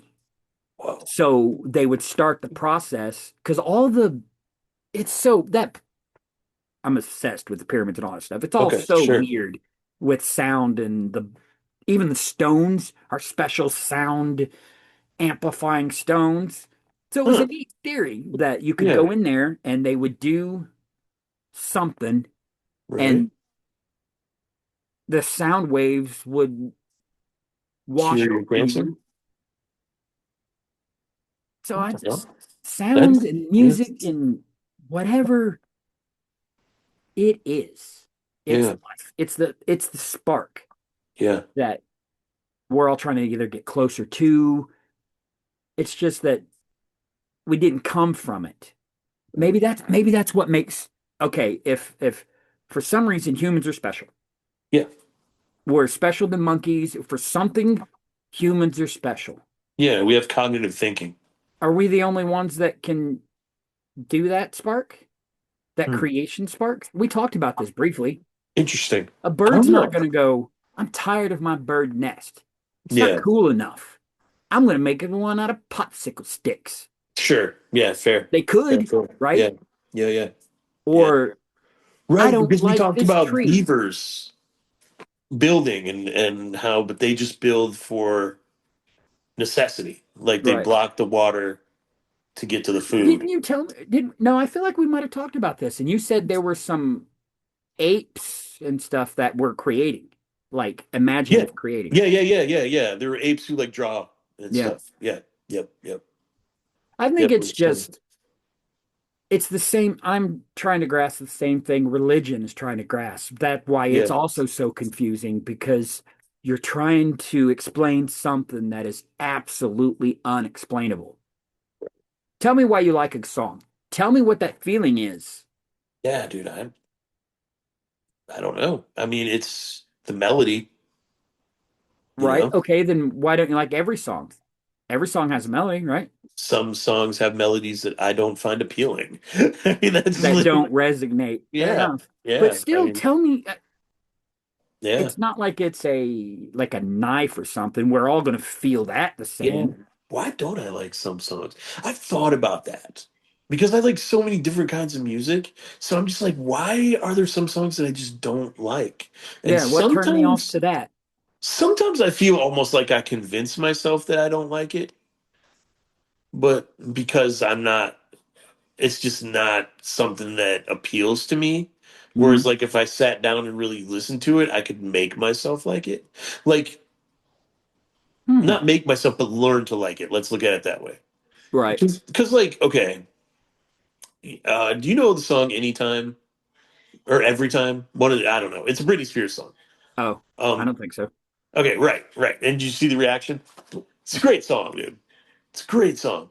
You like pop music, so Right, right, she had good pop music. We right. can't argue that. But I don't like any other Britney Spears song.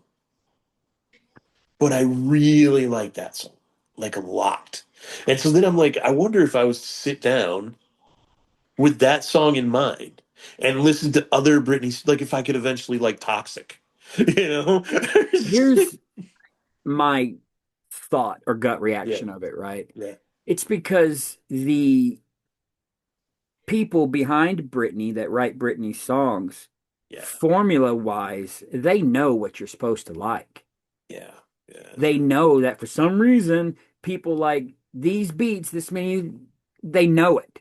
Right. So obviously, you're going to like at least one of the songs Yeah, because it's designed, like I said about that Shabuzi song, it's designed yeah, to, it's a trick. yeah. I don't like that song, by the way. It's weaponized. That brings up an interesting thing. Yeah, It's almost like weaponized music. sure. Dude, well, and we talked about Motley Crue before. Hmm. If you like package up Rebellion and put it in a box and hand it to someone, Motley Crue might be in there. And like Genuine rebellion, no, that's what I'm saying. That's what I'm saying. If you package it up, put it in a maybe at box first. and hand They right. they Looks to crawled into kill. that, but they drank their way into that box. Yeah, But well, I do see what yeah, let's who would be but a better example of that? well, what I was Poison. gonna say was like looking at the music that I enjoyed growing up Hmm. and the music that the people around me liked. I should have loved Motley Crue, Yeah, but Vince Neil's voice fair. killed it for me. Just killed it for me. I just couldn't And do it, man. all that would be is his tone, right? Is Yeah, what you didn't like. You didn't like his yeah, tone, the melody he yeah. chose to. Right. And there are some songs that they have where I'm just like, man, I wish someone else was singing this song. Like the whole Dr. Feelgood album. Oh, That's a right, bunch yeah. of great songs, dude, but his voice like ruins all of them. You I've know? been meaning to go back and listen to the album with John. John Corabi, Yeah, I like like that album. to give I it like a that kind album. of adult go around to see what's So the reality of that song, of that album, not a lot of great hooks. really. That's the reality of it. Like they did not write an album for the radio. but there's a lot of Oh, cool that ideas. doesn't bother me as Yeah, much. yeah. There's a lot of cool ideas. There's a lot of cool vocals. Like John Corabi can sing his ass Yeah. off. There's two guitar players, and John Corabi is a really good like acoustic guitar player. So the fact that they can mix some acoustic guitars into Motley Crue's stuff, I mean, it's Oh, that definitely might add some like new layers and it's way stuff. more textured. Yeah, I mean, I like it. It's the only Motley Crue album I own. It's the only one that I'll listen to. I So don't I don't yeah, remember. That's the thing. I remember either I got it or the girl I was seeing, somebody got it. yeah. And that's where the memory ends as far as that Right. album goes. So Because it obviously it sounds. wasn't good Yeah. or Well, at the see, time. here's my thing. It's not that it's not good, it's just not really memorable. I That's will pretty say fair. that.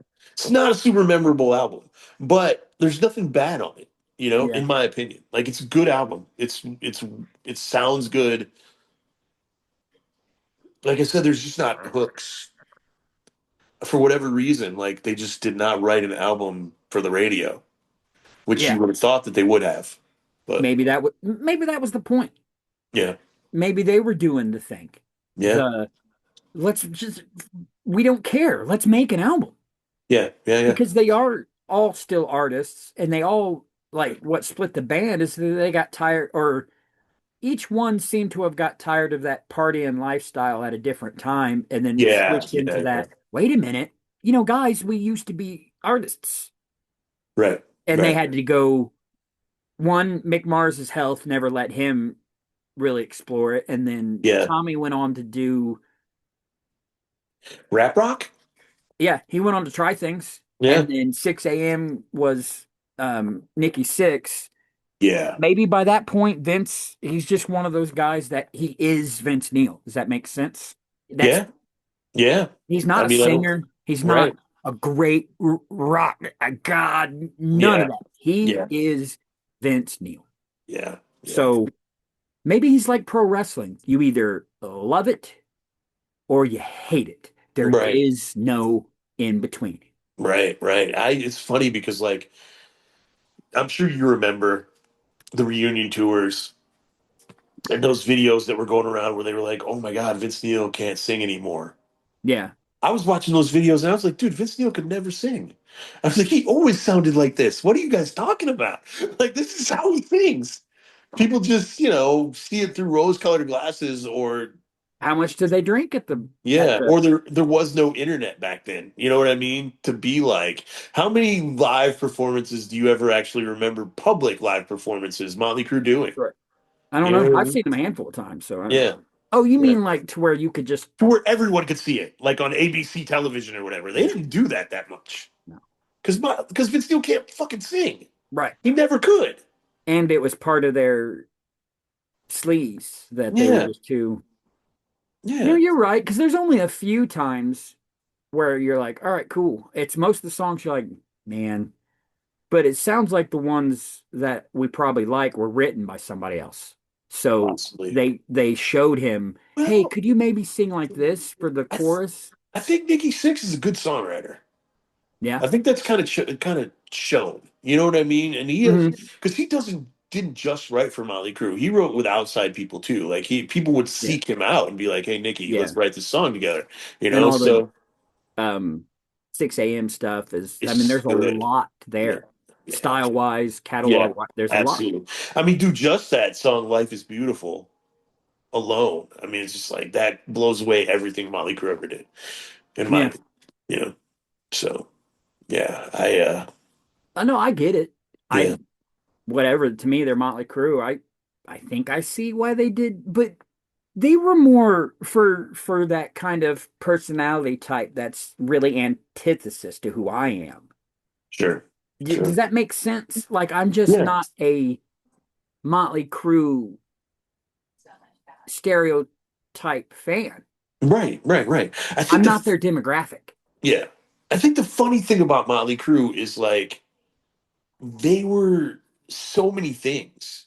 Like they were marketed as like dangerous, but they were Hmm. also marketed as like sexy and pretty, and Hmm. they were marketed as like, partiers and like Hmm. and they were also marketed as like maybe they could be your boyfriend. Like it was just weird. They were pushed as all these different things at once. It was a Maybe weird. that's what led to the explosion for them. Yeah, Because I think, I don't know, unless we're talking to real hardcore Motley Crue fans, I wouldn't think, and sorry to anybody that maybe this would offend or whatever, but I wouldn't think that you would ever put Motley Crue on any kind of other than personalized what I personally feel about music yeah, yeah. list. They're not the best at Yeah. anything. I think it's weird, dude, because there are people who think like Motley Crue is the prototypical like best '80s hard rock band. Though, there are Is it people who think that. because there's this thing with um Slayer fans?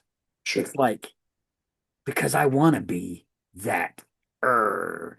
So these people's no, are younger generations even getting into Motley Crue? I don't know. I The think so. era's gone. Actually, you know what? So here's the thing. That Dirt movie came out, right? Yeah, And kids were eating that up. Like I was working with people who like 17, 18-year-old kids at the time who were talking about how they loved Motley Crue. Um, and I was like, Motley Crue sucks. yeah, And they were like, well, honestly, I've never even heard a song. I just yeah. really like that movie. Like yeah, the Yeah. lore of them. Yeah. So people were like getting, and that's the whole thing. Motley Crue has built this thing, that like Aerosmith maybe, but Aerosmith is a '70s band. Um, Yeah. but I can't really think of a lot of '80s bands who have that thing that Motley Crue has. Poison, just Sure. gayer. And Poison is No, another one of those bands that I don't enjoy. Like, yeah, I just, they're yeah, another. They don't do nothing the best. yeah, They don't yeah, do.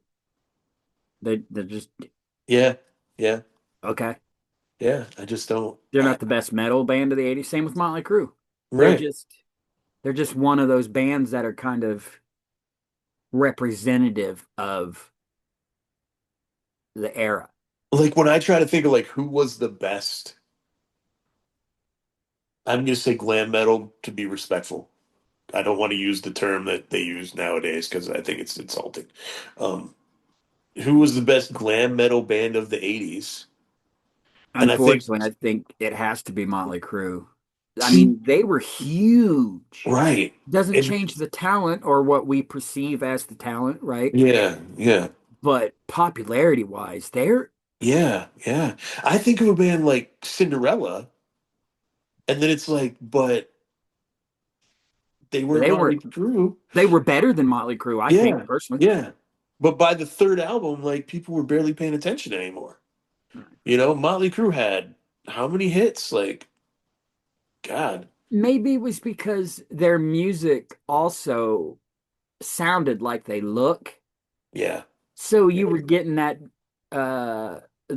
vicarious kind of thing that you also get out of like a Alice Cooper or a Marilyn Manson, but it's Right. more like also like the Kid Rock thing. It's more just it's maybe not every man like Mhm. blue collar factory, but it's still a little bit of that every 80s drunken. Yeah, yeah, They yeah. knew their demographic. Yeah, they did, man. They did for sure. Dude, so switching gears completely because Yeah. this is what the second or third time now that we've talked about Motley Crue. Well, when you're um, talking about you get to talking about music and stuff, yeah, they're yeah, and so image and things like yeah, that. yeah, they're And yeah, it so always goes back to integral. them because yeah. Yeah. But I have been really getting into Burt Bacharach lately. That's the weirdest. I didn't have that on my bingo card. Right, right. But that guy was such a good songwriter. Um, Hmm.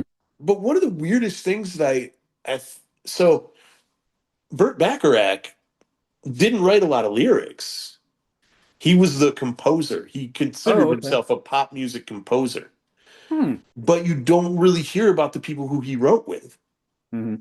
So you're always like, oh, Bacharach is such a great songwriter, such a good composer, but he didn't write any of the lyrics. And I think that's really weird that he has that reputation of like being such a good songwriter, but wasn't writing the song, like the lyrical portion of the Well, songs. there's this whole like kind of underground, I don't know why it was kept secret or whatever, that artists wrote and gave songs to other people. Yeah, yeah, yeah, yeah. Maybe because that can't happen anymore because it's so segregated, but Right, that happened all the time. All the right, time. Prince did it, Chris, it's like all these guys. And right. it was Prince one would of give those people things. songs, or Prince would give people songs under a different name. Yeah, maybe that's what they're saying by a good songwriter. It's just you Yeah, don't know he wrote, pick a song, you know what I mean? yeah, Oh, yeah, he actually wrote that. Or, yeah. Well, I think Backrack, his catalog is pretty. I mean, he wrote freaking "Walk On By" and "I Say a Little Prayer" and "That's What Friends Are For" and it's fucking always something there to remind me and What's New Pussycat. I think everybody knows like the songs that he wrote, but then it was interesting to me to find out that he didn't write the lyrics, because everyone thinks of those as Burt Bacharach songs, but he so didn't who write the wrote the lyrics. lyrics? He had partners. So for a long time, he wrote with this guy named Hal David, Okay. and Hal David wrote a lot of the lyrics. Okay, that Um, makes sense. A yeah, singer. but Yeah. yeah, but other times it was. Well, no, I don't even think Hal David was a singer. I think Hal David was just a lyricist. Oh, And yeah, so he would work with, and then when his partnership with Hal David ended, it would kind of be random people, but Hal David was his longest partnership. But yeah. yeah, they would look kind of like you say, kind of like Elton John and Bernie Taupin, but Elton John was actually singing the songs, even though he didn't Right. write the lyrics. But yeah, and so they would come up with these songs, and then they would sell them to singers or Right. If sell you them love to music, yeah, say you're, I don't know, who's got it. Say you're AC/DC. You yeah, love music, so you can yeah, absolutely write pop songs and all that, but you're right. not going to play it. Okay. Right. Yeah. Yeah, sure. I think it's funny because they wrote so many songs for Dionne Warwick. Hmm. Like, do you know the way to San Jose? Like, they wrote a lot of her biggest hits. Um, but I thought it was weird because I always thought Burt Bacharach wrote those songs, like the Right. lyrics and the music.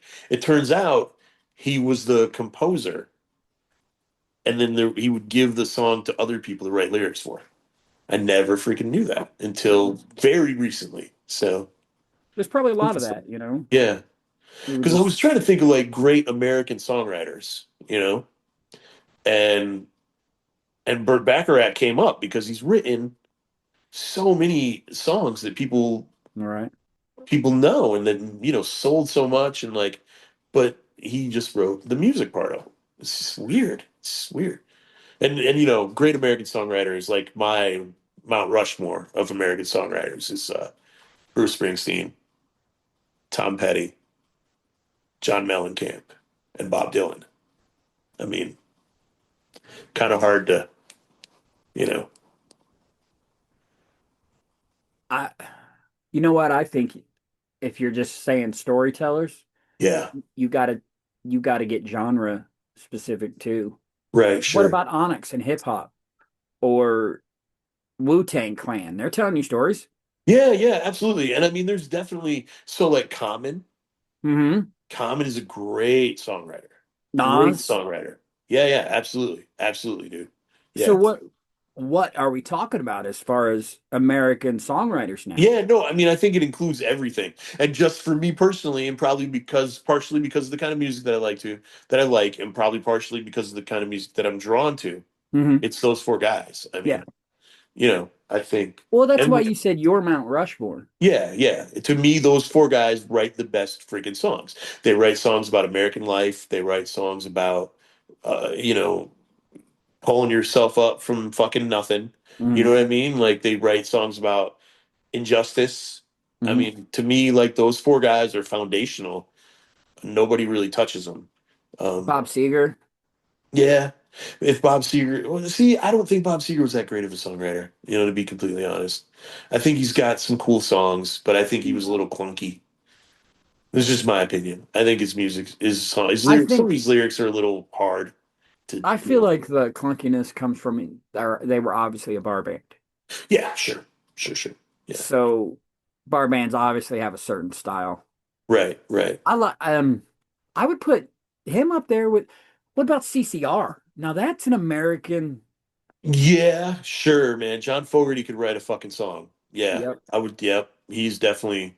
definitely in consideration for sure. And I The mean, Allman Brothers, I mean, that's yeah, good. yeah, that's true too, man. Yeah. That's why I'm saying you'd have to probably get genre specific. Yeah, yeah. Well, yeah, and I mean, like I said, I'm just talking about my, Yeah, and those aren't even like my favorite songwriters. Like my right. favorite songwriter is probably John Easdale because he's so fucking clever and he's so like he works pop culture into these songs about life, Yeah. and that's so cool to me. Like being able to weave like the surreal into real life and like make it mean something even if it seems like it doesn't. Like to me, that's really cool shit. Right. Um, I'm just talking about like if you put it all together, like foundationally, like understands how to write a good melody and what it takes to make a song matter, and then sold copies and had influence. I think it's Okay. hard to Then hard to say that those guys aren't the guys. I mean, what about Prince? yeah, dude, Prince, yeah, yeah, no, I mean, again, like, Prince is an outlier, right? yeah. Um, So some of Prince Prince's is stuff, exceptional amongst exceptional. He's a yeah, true one in. yeah. I mean, like the way that Prince can take normal everyday things like meeting a girl in a bar and turn it into this fucking Right. cosmic adventure. You know what I mean? Like it's just like that's really freaking cool, Really cool. Like I mean, if you're still, well, David Bowie's not American though. You can't yeah, really. yeah, yeah. Right. And then I mean Lennon and McCartney, not American. That's fair too. Yeah. Yeah. Okay. Yeah. I was because yeah, if you're taking Americans out of it, or if you're going like the whole world, John Lennon and Paul McCartney are probably the best songwriters of all time. I mean, my personal. I Yeah, mean, it's hard to. kind of started all that shit. You know what I mean? Yeah, yeah, exactly, dude. It's like, where do you go from there? It's like, Sabbath or Led Zeppelin. sure, yeah, You but, you you but, switch to, sure, they invented it, but yeah, so and so was like, oh, that's cool that you invented it, but it's mine again, a now. lot of Led Zeppelin stuff is kind of clunky, and they stole a lot of it. They really did. Yeah, They are so from that yeah, older kind of yeah. blues where everybody they just And that's the just Beatles what you stole get. some stuff, but not everything. They stole "Come Together." You know what I mean? That's not their song. They totally stole that song. The Beatles did? Yeah, yeah. Oh, There's okay. an old blues guy who he played at a club with them in Germany Mm. and fucking played "Come Together." And they were And like, they oh, we're taking that. stole it, dude. That straight stole it. And they admit it. Like they're not even like, yeah, we didn't. Like I think they eventually gave him some credit for it or whatever. But I saw a documentary with the dude and he's just like, yeah, man, this is my song. And he fucking played it. It's It's like, the way and he's stuff like, was back then. yeah. But he Play said that he music. was proud of it. He said that he was proud that they took his song and like gave it to the world. Like he Yeah. wasn't pissed about it or anything, dude. So Yeah. so yeah, I mean, but yeah, they definitely stole "Come Together." I don't know if they stole anything else, but that song was definitely somebody else's That song. was a thing. Yeah, That's what a lot of people don't realize. They get like, oh, Led Zeppelin stole this. It's like you have to yeah. understand that it was more like, I want to play that. And to me, did Led Zeppelin sold parts of things, Yeah, they you well, know? and again, they're if you watch, I think you have to listen to it. The Yeah. double live thing they did for the BBC. Okay, It's called the BBC Radio Sessions. It's sure. young in their career, Yeah, and they're more jam, right? right, right, right, right. So they go into that older kind of, like squeeze my lemon to the juice It run. just runs down my leg, which Right. everyone's like, that's Robert Johnson. Yeah, that's a Yeah, thing that they're yeah, jam banding yeah, yeah, yeah, yeah, in the blues. right. And that's all it was. And Yeah, people understand music or like, I mean, technically it's right, more right. like, oh, did you hear that? Man, that song was cool. Yeah. Because no one, especially then, you didn't think about, hey, no, it needs to say that I wrote this song because And I need to get $1 million from the right, royalties or right. And dude, here's the thing too. Like the Lemon song isn't the only fucking song that Led Zeppelin has. Just like Come Together isn't the only song that the Beatles have. Right. Like, Babe, I'm Gonna Leave You, did they steal that from somebody? The Immigrant Song, did they steal that from somebody? You know what I mean? Did they steal freaking Stairway to Heaven? You know, I mean, that's the thing. I mean, Like, there's arguments, yeah, but it's if it's not the same, right, right. at what point are you just because it's not like they had the freaking CD and they got to Yeah, sit there and listen to it over and over and over again to rip it off exactly. yeah, No, they probably heard, man, what was that melody? I don't remember. What right. that band, we opened that guy. Oh, Yeah, how'd that go? Like, banana. Oh, that might be it. Let me hear it right, again. Ba-na. right, right, right, Oh, right. well, if that's not it, that's awesome. And, you know, Yeah, yeah. Well, like, you know the song Stay With Me by Sam Smith? I don't think so. It was kind of a big pop song in like the early 2010s. Okay. Um, so you know the song "I Won't Back Down" by Tom Petty. Hmm. Sam Smith gave Tom Petty a writing credit on that song because Okay. people started saying this sounds like "I Won't Back Down." Tom Oh. Petty didn't sue him or anything. People just started saying it, and he was like, I can hear it, so he gave Tom Petty a writing credit. I Mhm. still can't fucking hear it. I don't think that song sounds like "I Won't Back Down," but good for him. But it's just like I don't where like they're two completely different songs. Like I don't. I think it's a spite thing, you Yeah, know, because who really cared that Vanilla Ice's thing was dun dun dun dun dun dun dun? right. Nobody. But David Bowie didn't fucking care. it was doon doon doon did it ding ding. It was just record label people that cared. Yeah, David Bowie didn't care yeah, yeah, yeah. because he was like, people were like, no, I get it. Right. He's a rapper. He's in that hip hop world. That's what they do. Yeah, But yeah. he had to say, no, no, it's different. It's Right. It was funny, this chick who I ended up having really terrible sex with. Um, I was working with her at Sizzler and she was doing something in the back and I walked past her. It's so weird that I mean, I was like 17. I still remember this. And she was going dun dun dun dun dun dun. Dun. And I said, "Oh, Queen and David Bowie." And she goes, "Well, what? yeah, but I was thinking of Vanilla Ice." Oh, okay. It's funny because I still remember that, you know. Yeah. You know, Well, what's we're up, about two Linda? and a half. What'd you say? I just said, "What's up, Linda?" That's the If chick's name. it gets to her, right? Wouldn't that be Yeah, weird? Like that would be weird. That would be this, weird. it'd be She would. funny just She because she was the the, second person I ever. It was not. oh gosh, Yeah, it was not good. who would have been my second person? I think that would have been like the person that was my second, whatever, would have been my first, like, real. I, looking back on it, real isn't the right word, but Right. kind of adultish teenager first real, like, Yeah. relationship thing. Mine is like the opposite. So she was my second whatever, and it was the first time I'd ever cheated on someone.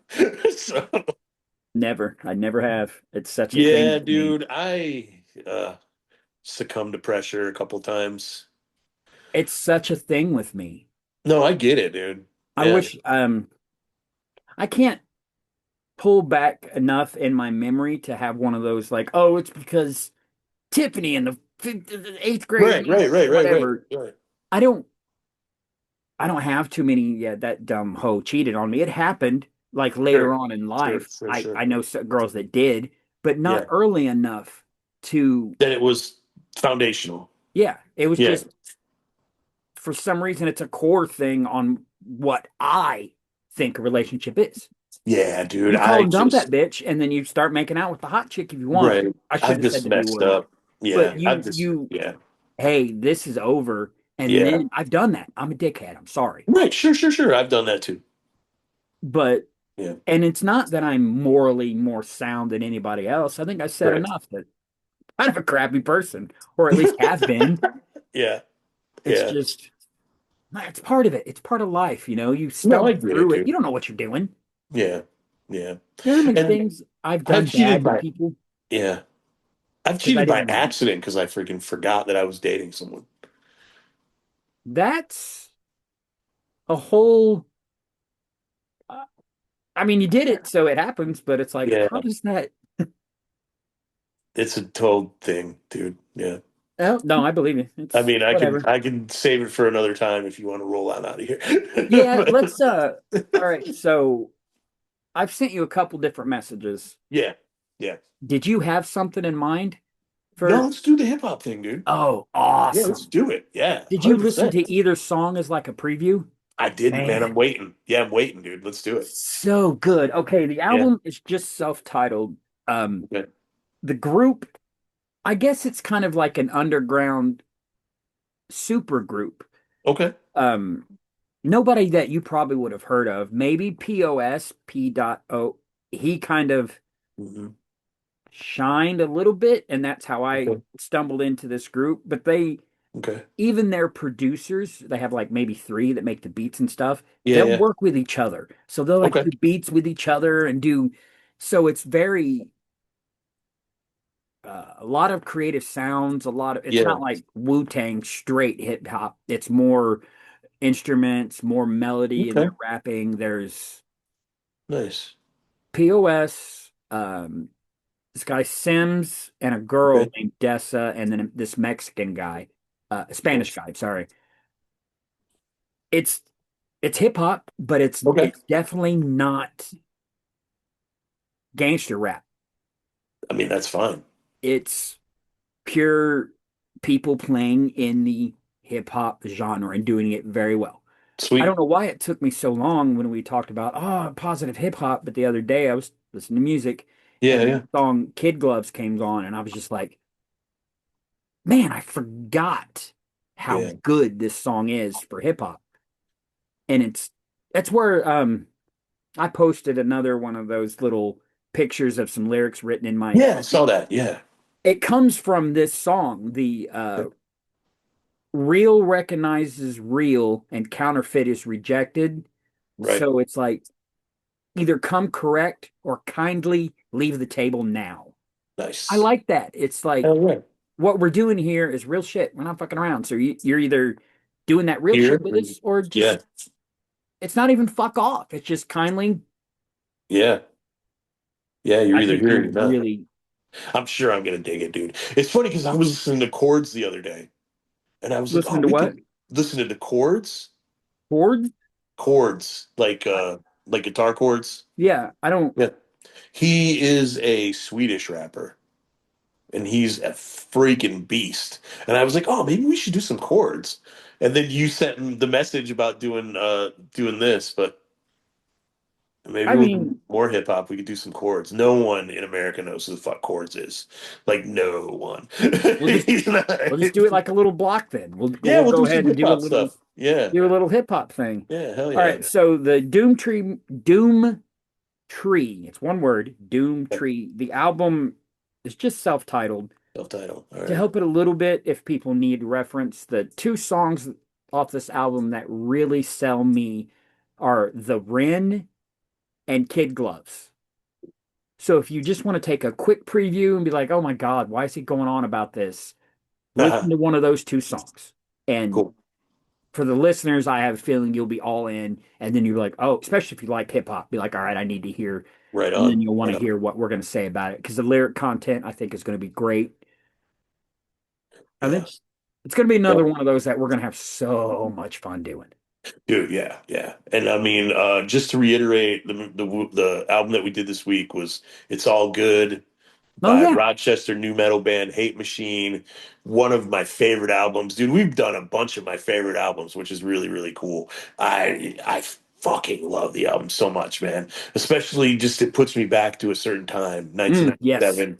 You know, if you, it's like you, if you remember what was happening, in 1997 and where music was, this album is that. I'm So, telling you, go get your Jinkos, go yes, break out that wallet chain, uh put the polka dots in your hair. yeah, man, That's what this is. yeah, This is new metal. This is the yeah. beginning of new metal. This is what Korn was doing. This is that sound that made you go, "What?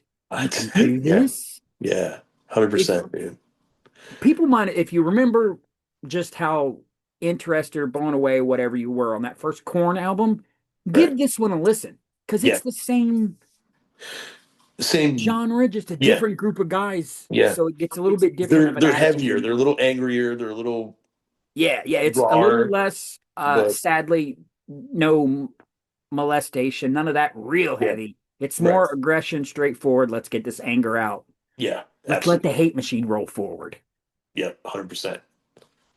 And upstate New York band, man. So Yeah. support the home area. Yeah. Hey, at least you're from an Yeah, we area did it. where We did you're it going to be able to. Indiana. We did an Indiana band I've got a couple last week. more we So could do. We oh, could probably talk about Dent. Like their first album's yeah, cool. It's a I've got a cool bunch of sound. upstate New York bands, dude. We could do Dracula Jones sometime. Oh my God.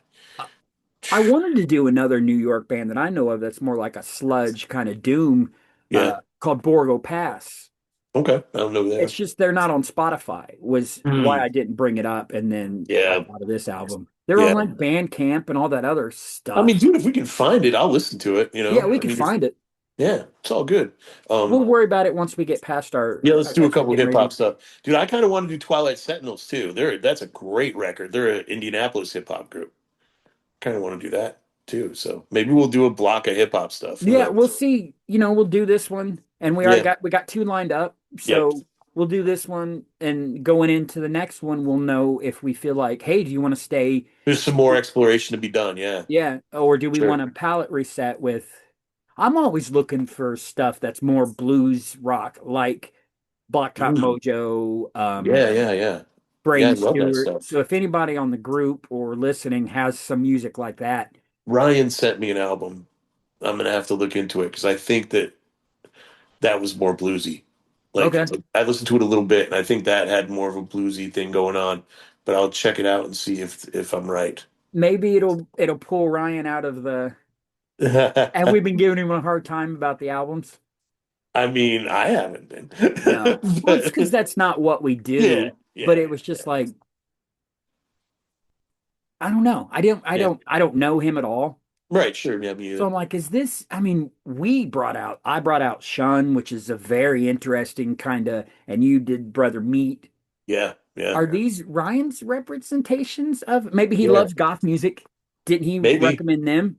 Yeah, yeah. And I mean, honestly, what was that other band? Ultra Black? Was that the name of the Yeah. album? Okay. They had a goth thing kind of too, if you really think about it. So Yeah. So maybe he's into that's maybe he's into his. dark shit. Maybe that's what he likes. Yeah.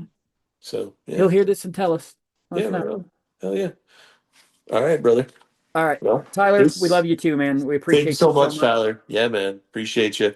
There'll be finally for 2026 a new episode of Most Excellent Entertainment coming out on Monday morning, and it's gonna be. I interviewed a guy named Day Jameson, who's a wrestler from Pittsburgh. So that was fun. Nice.